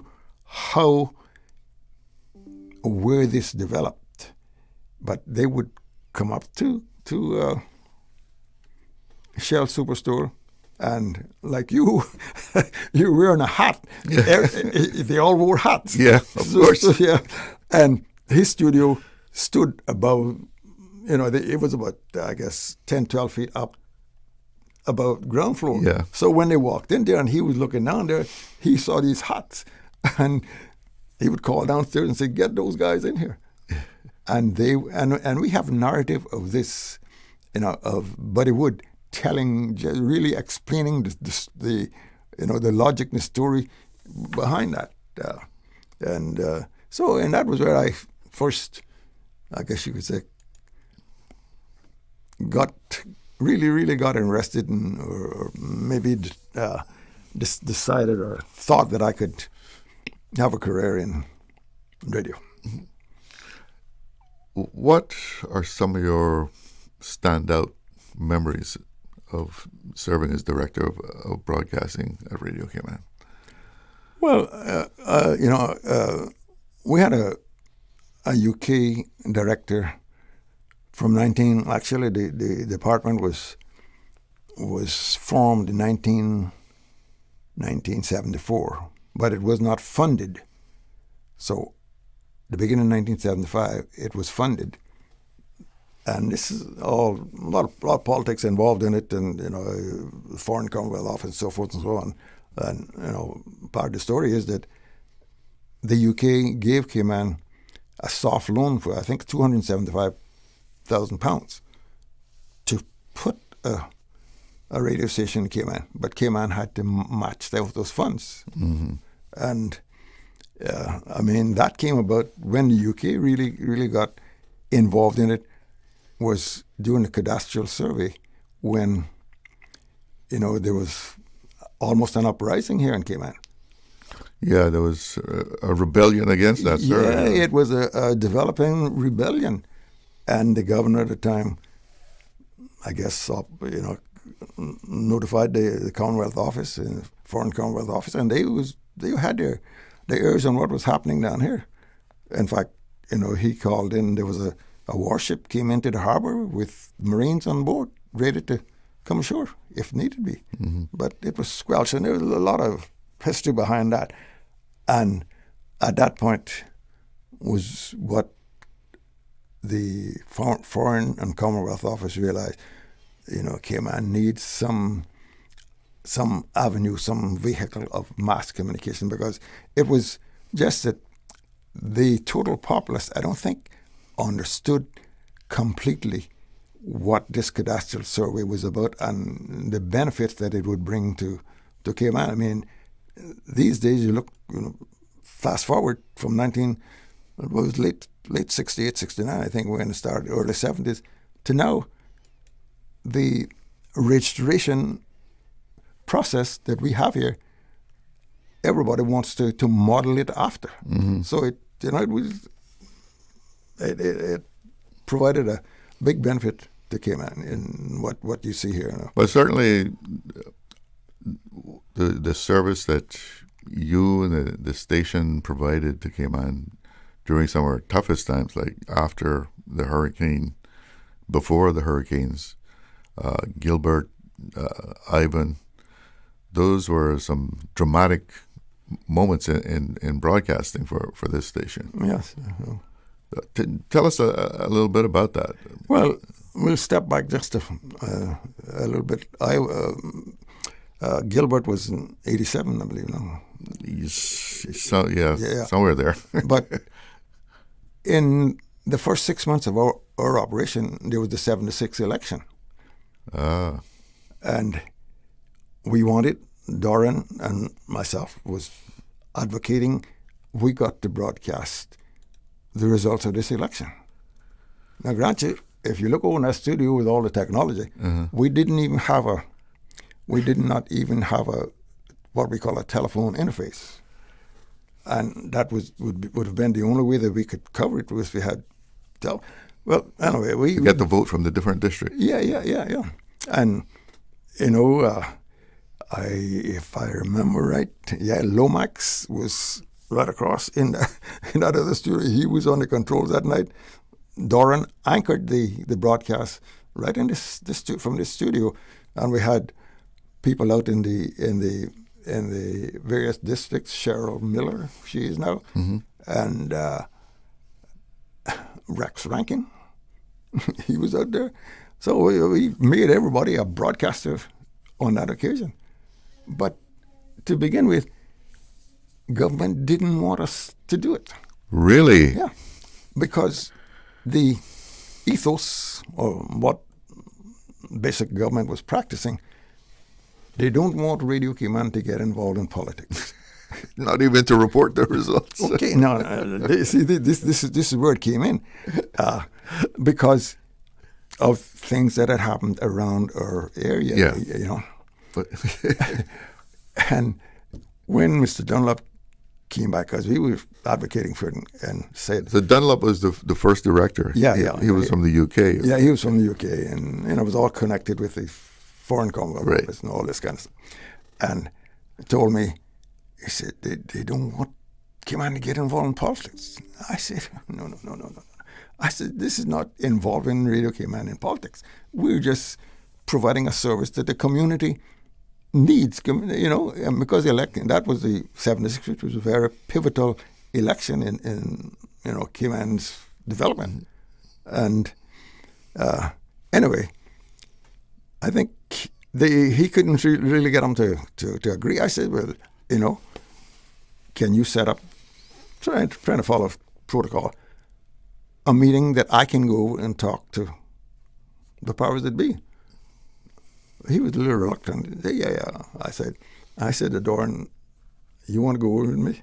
He said, no, because if I go over there, I'm going to spill something that, he was a little more passionate, I guess, about it. Anyway, I went over and I had a good conversation with the chief secretary at the time, Mr. Desmond. And the results of the conversation, I think you can really. You reasoned with him. Yeah.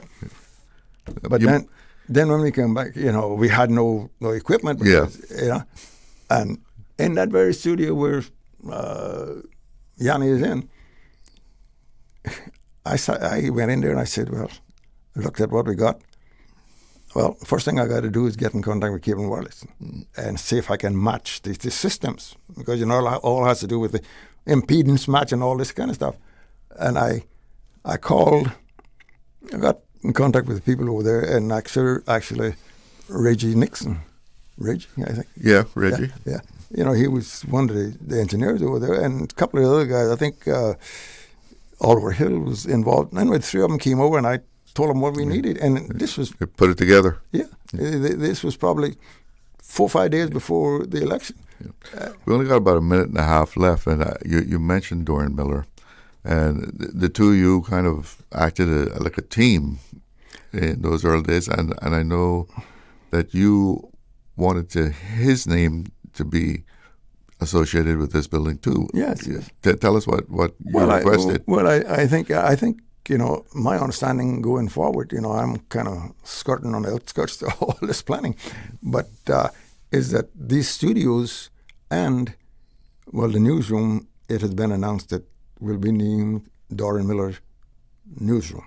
But that these studios that we have here, we had 1, 2, 3, 4, they will all wind up with names, I think, of the original, somewhere along the original staff that brought this voice or this process into being. Loxley Banks, thank you so much for coming in and telling us about the early days, and well deserved. The Loxley Banks building. Yeah. Before I go, I just like to. This is not a very well known fact, but Doran, during the era of between 64, I'd say 67, and when this thing all came into being, he had applied for a television license. Really? He's a TV man from Canada, right? Yes. He was one of the chief. Back in those days, it was film. Film editor for CBC. Yeah. Loxley Banks, congratulations, well deserved. It's 2 o'clock. Let's see what's making headlines. We are Radio Cayman, covering Cayman Brac, Little Cayman, and Grand Cayman. 1 in a million. From Radio Cayman's newsroom, this is Headlines. The Headline News is brought to you by Kirk Market. With your latest headlines, I'm Elizabeth Charles. A 56-year-old Canadian visitor has died following a water-related incident at Cemetery Beach. Police say that about 3:40 in the afternoon on Friday, March 6th, the man was swimming when he appeared to experience difficulties. His companion swam out to assist and brought him back to shore, where he became unresponsive. Fire officers were first on the scene and carried out CPR until EMS arrived, but the man remained unresponsive and was transported to the Anthony S. Eden Hospital, where he was later pronounced deceased. The Royal Cayman Islands Police Service says it is investigating the incident and has extended condolences to the man's family and friends. In international news, a federal judge has ruled that JP Morgan Chase employees may move ahead with part of their lawsuit over allegedly high prescription drug costs and premiums. The case accuses the bank of mismanaging its health and prescription benefits program in violation of U.S. pension law. That is according to a Reuters report from Monday, March 9th. In other international news, President Donald Trump bought more than $1.1 million of Netflix bonds at the height of its bidding war with Paramount for Warner Brothers Discovery, according to new ethics disclosures. The White House says his assets are held in a trust managed by his children and insists the president is immune to conflict of interest laws. Those are the latest headlines. I'm Elizabeth Charles. www.radiocayman.gov.ky. Check out our social media pages: Facebook, YouTube, X, formerly Twitter, Radio Cayman Headline News.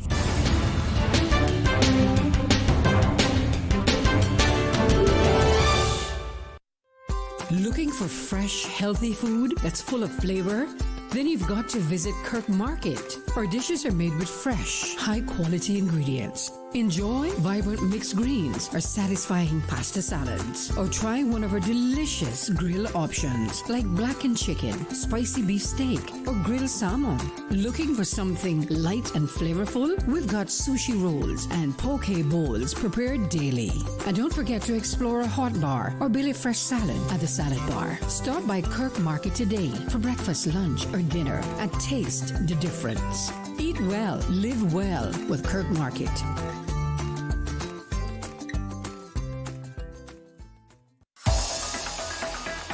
Radio Cayman's Talk Today.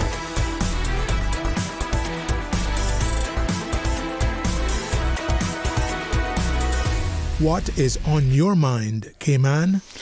Welcome back, and let's take a quick look at the weather. The current conditions here in Georgetown: 83 degrees, feels like 91.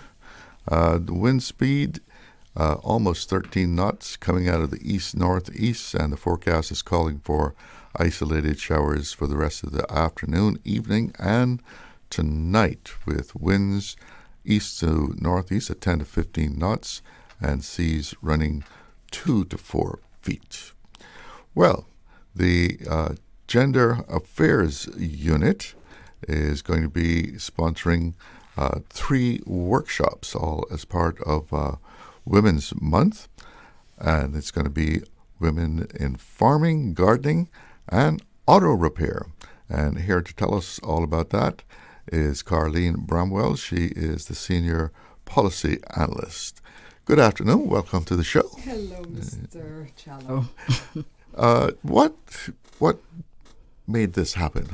So, Honoring Women Month, we have had in Cayman Islands for over 10 years. I know that for a fact. I think it's about 25 by now. And each year, different organizations, the Family Resource Center, the Women's Resource Center, which was where it all started actually, we put on different events.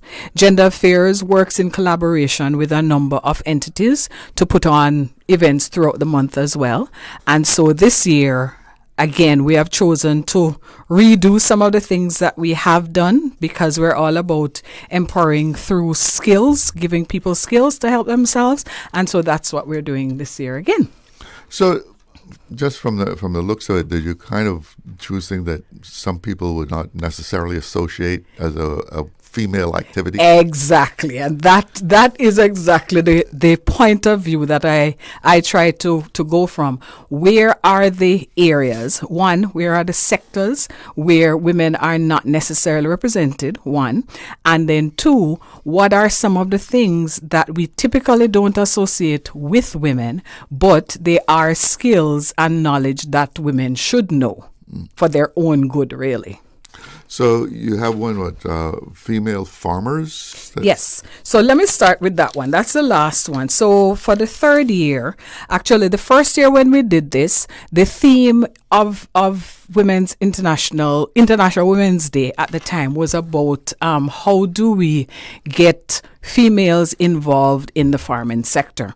And so historically, we have seen, yes, women, especially in the Caribbean, who have, farmed and sold. And if you are aware of places like many of the Caribbean countries, but especially Jamaica, which I would be most familiar with, if you go to a market, most of the time you see women selling. Many of them have either bought from other farmers or they have come and are selling their own produce. So the first year that we did it, which was 3 years ago actually, we joined with the Agricultural Department, and it so happened that was also a year when we were launching the policy around nutrition and food security. That was when it actually all started. So I thought it was a good opportunity to build on that. So another Ministry of Agriculture, was doing that. And I was like, okay, how do we then show that this is a potential career for a female farmer?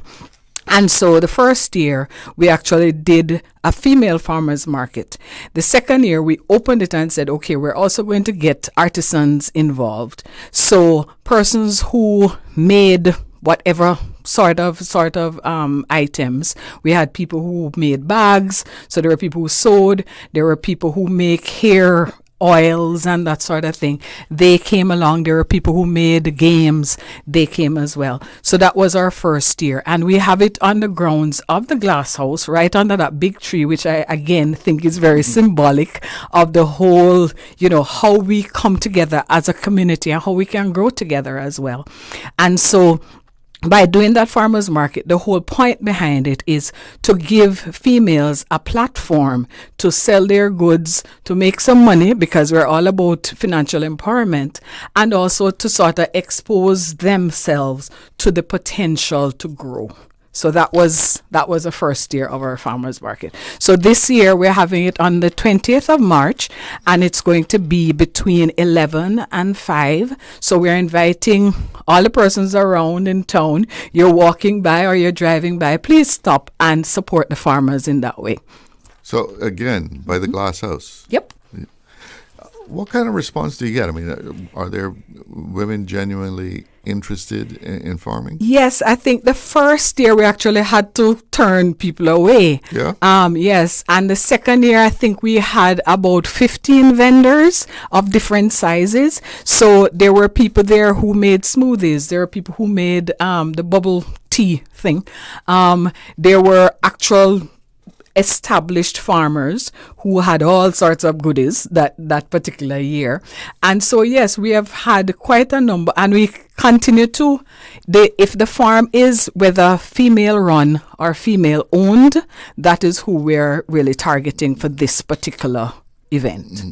Yes. So, and then the persons who actually came and bought the things were thrilled because, of course, this is fresh, just basically farm to table sort of setup. And so you were helping somebody by buying from them, but you are also helping yourself by getting that nutritious food. I didn't realize that you have women who are actively farming. Mm-hmm. There is let me see if I can remember some of the names actually. There is a farm called Hides and something. She's definitely a farmer who apparently has been in business for quite a while. There is Bonafide Farms, which is again another powerful female who has been farming for quite a bit as well. And then I think there's a farm in Hutland, I think, who in Northside, who they do a lot of fruits. So they have been jams and fruits and so forth. I know that they have also been in farming for a while. Willie's Farms, I think it is. Ah, okay. Mm-hmm. Yes, well-known farm, actually. Young women interested in this? They are getting more interested. One of the things that I have noticed is that so you talk about agriculture, yes, the plant in the ground, but then there are also agricultural products. So, for example, there are two particular females who have gone into creating oils for the hair, oils for the body, that sort of stuff. So they're using the byproducts of the whatever the agricultural produce is to make other things. So whether it's that or a jam or something else of that nature, we are seeing also women in those areas and young women, as I must say. So it takes on different aspects. Exactly. So what's the date for this? So that's the 20th, Friday, the 20th of March, and it is government payday, so so people have no excuse to actually come along. And of course, as I said, we are opening this to the whole community. So please come by and support the farmers. So what is one of the others now? So let me go backwards then. So on the 14th, one of the other things that I felt was important, just noting the lack of skills in my own self, we learn to drive cars and we jump in the car, and when it doesn't start, we don't know what to do sometimes. And so I thought, you know what, we should all be learning how to do the basic things to take care of our cars, and how to do things like checking your tires, and instead of using the water in the wiper, we're actually using the thing that was made the actual windshield wiper fluid. Use that inside of your car. How to change the oil, coolant, all of these things. And if you're stuck on the side of the road, you want to know that you at least know how to change the tire, even if you're going to have to ask for help in terms of just moving. But you need to know what you're doing. Know where the jack is, at least. Exactly. Let's know where the jack is and where the actual spare wheel is. So you're not standing at the side of the road like, you're a damsel in distress sort of a thing. So luckily, I had a conversation with Denise and Mark DeMaccardo just a few years ago. And I said, Denise, you know what? Can you all put on a little workshop for women just to get those basics? And they were more than happy to do that. And so Superior Auto Training Center, the facilitator there is Mr. Dawkins. He actually agreed that, yes, he would do this training. Last year when we did it, we had about 10 women and they totally enjoyed it. So the first session, which is on the 14th of March, we go through the theory, and there were so many things that I learned that I was doing wrong from last year, and have now tried to implement better practices in terms of maintenance and so forth. What were some of the things you learned? Well, so apart from, knowing how to check the oil and seeing what the color of the oil, for example, you know what is good, bad, Time or for an oil whatever. change. Exactly. And when we ignore those 3 months and the 30 miles or whatever, 30,000 miles, then you realize that down the line you're going to have to pay for it because you have not done what you're supposed to do in terms of maintenance. So that was one. And then one of the other things that I have to admit, and I was terrible at, I was like, why are we buying windshield washer fluid when I could just take some water, put some dishwashing liquid in it, mix it up and put it in there, and it would be cleaning my glass just fine.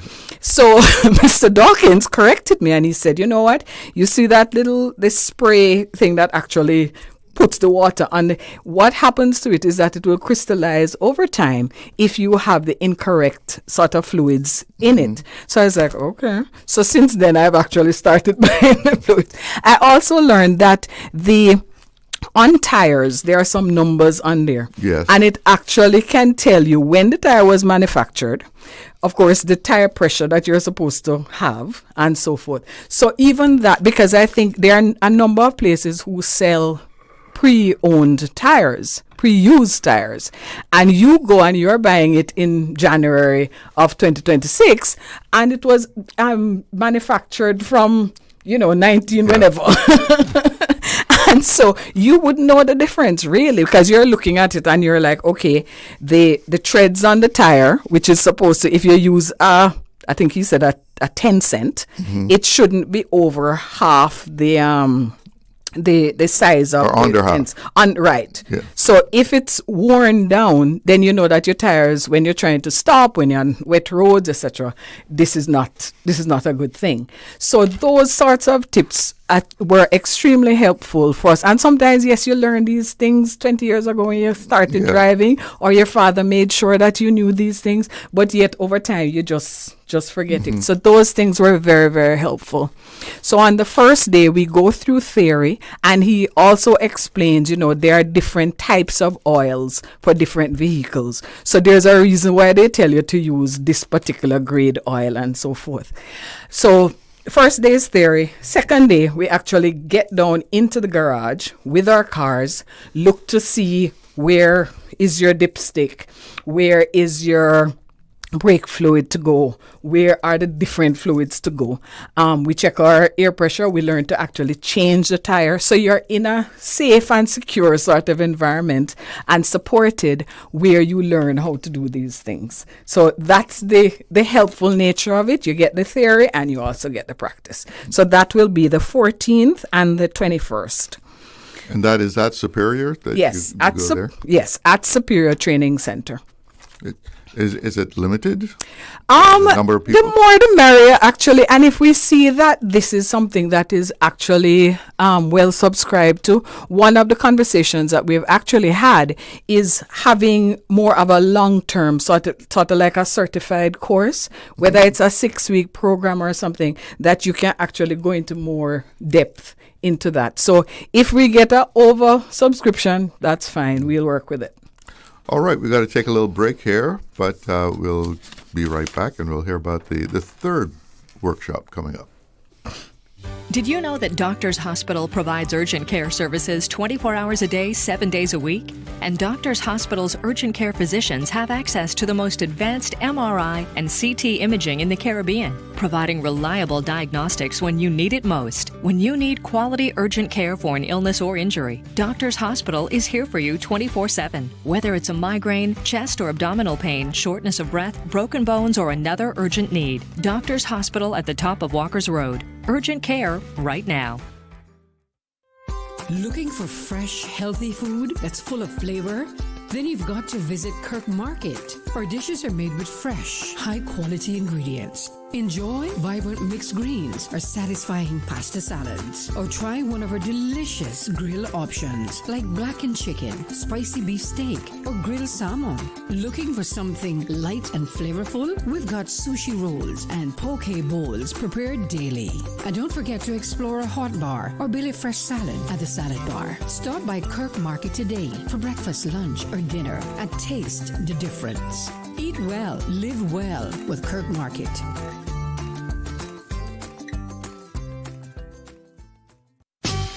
When life feels busy, it's time to slow down and tune in. Breeze 105.3 FM gives you the timeless hits, smooth favorites, and the music that feels like home. Words cannot express how much you mean to me. Switch now and ride the breeze. Radio Cayman's Talk Today.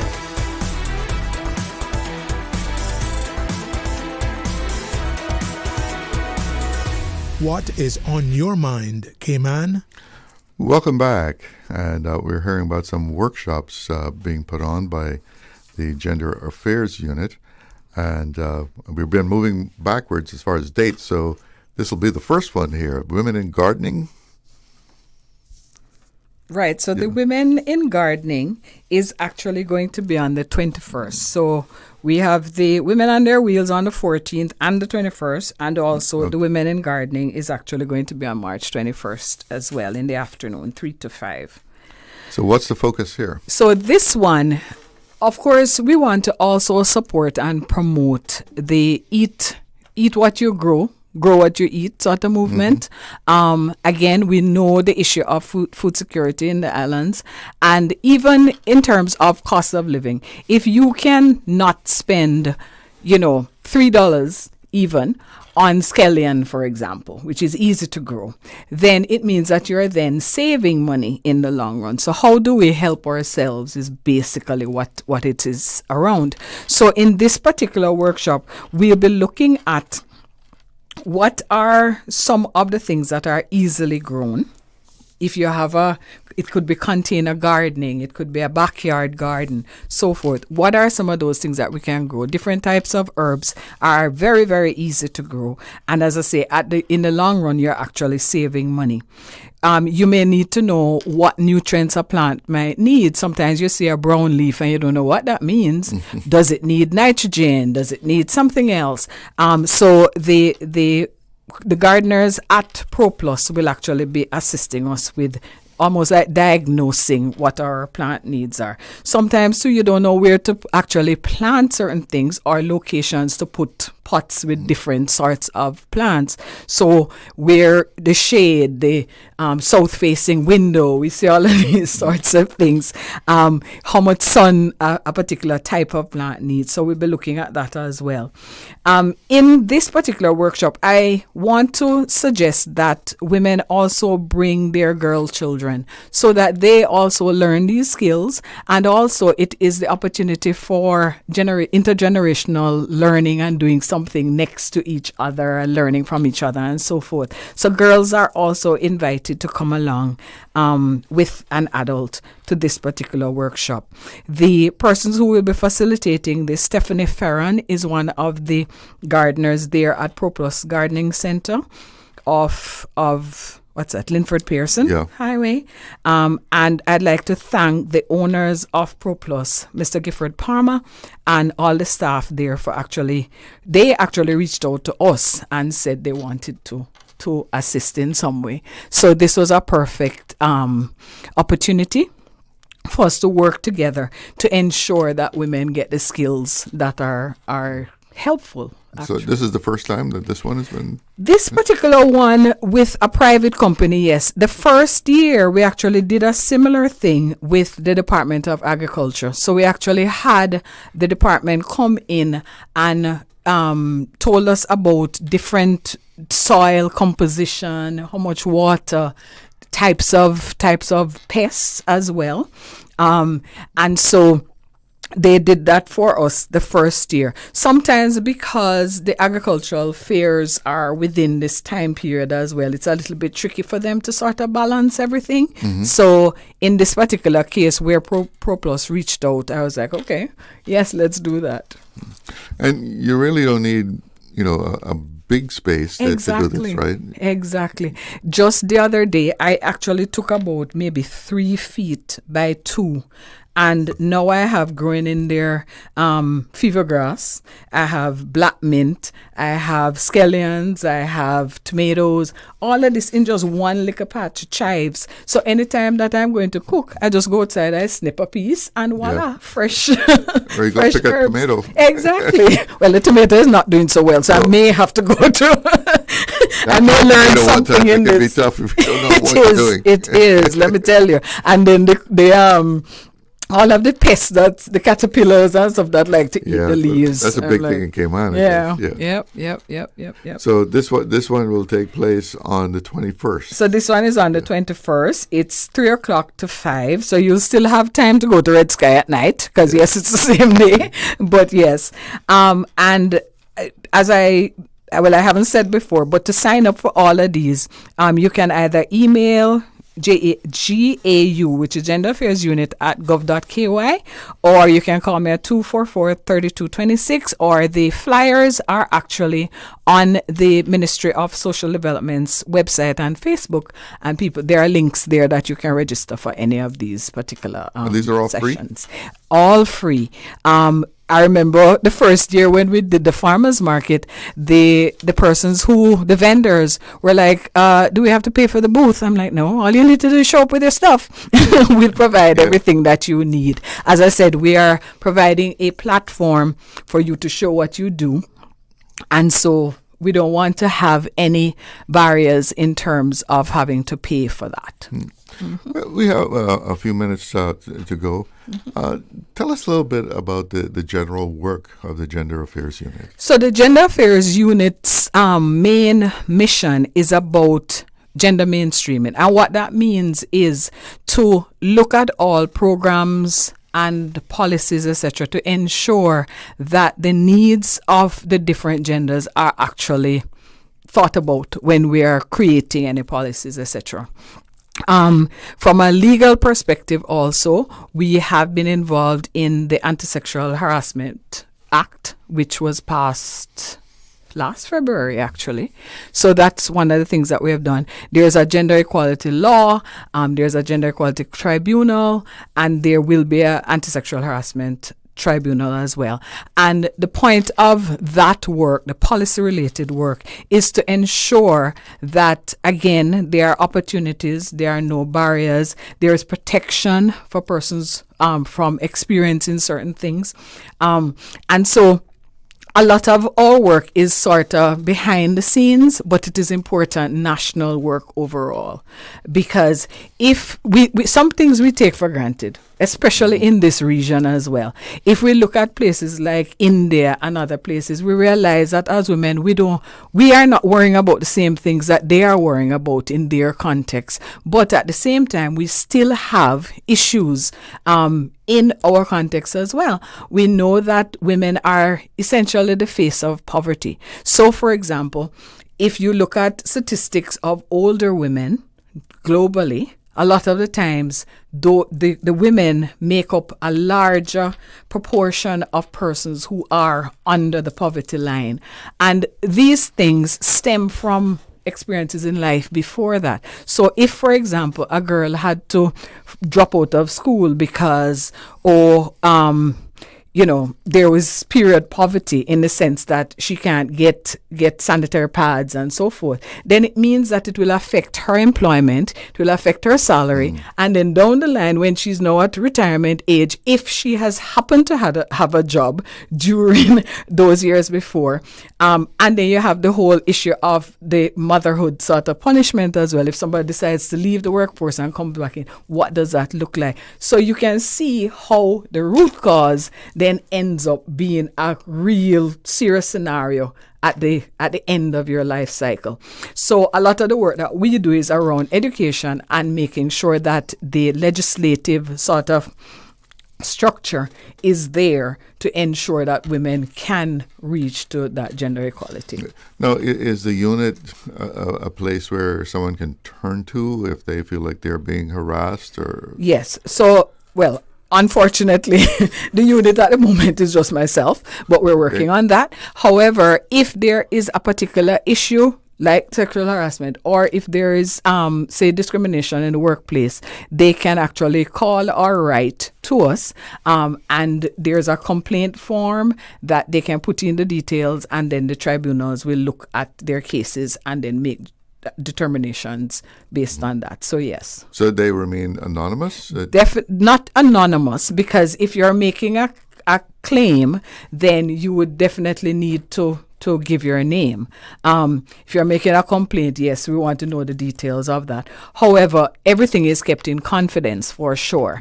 Everything is confidential. The only persons who will know anything about it is that tribunal, and that tribunal is made up of lawyers and so forth who know what confidentiality and so they is. Inquire into this. Exactly. They will investigate the case, and then if the parties will come and be actually in a tribunal setting, we figure out what has happened, where have they breached the law, what then needs to happen for the person not to be experiencing the same when they go back to their workplace. Karlene Bramwell, Senior Policy Analyst with the Gender Affairs Unit. Thank you so much for coming on and telling us about these workshops. Thank you, sir. Thank you very much. Well, that's it for me. I've got to find my way out of here. Thank you for joining me.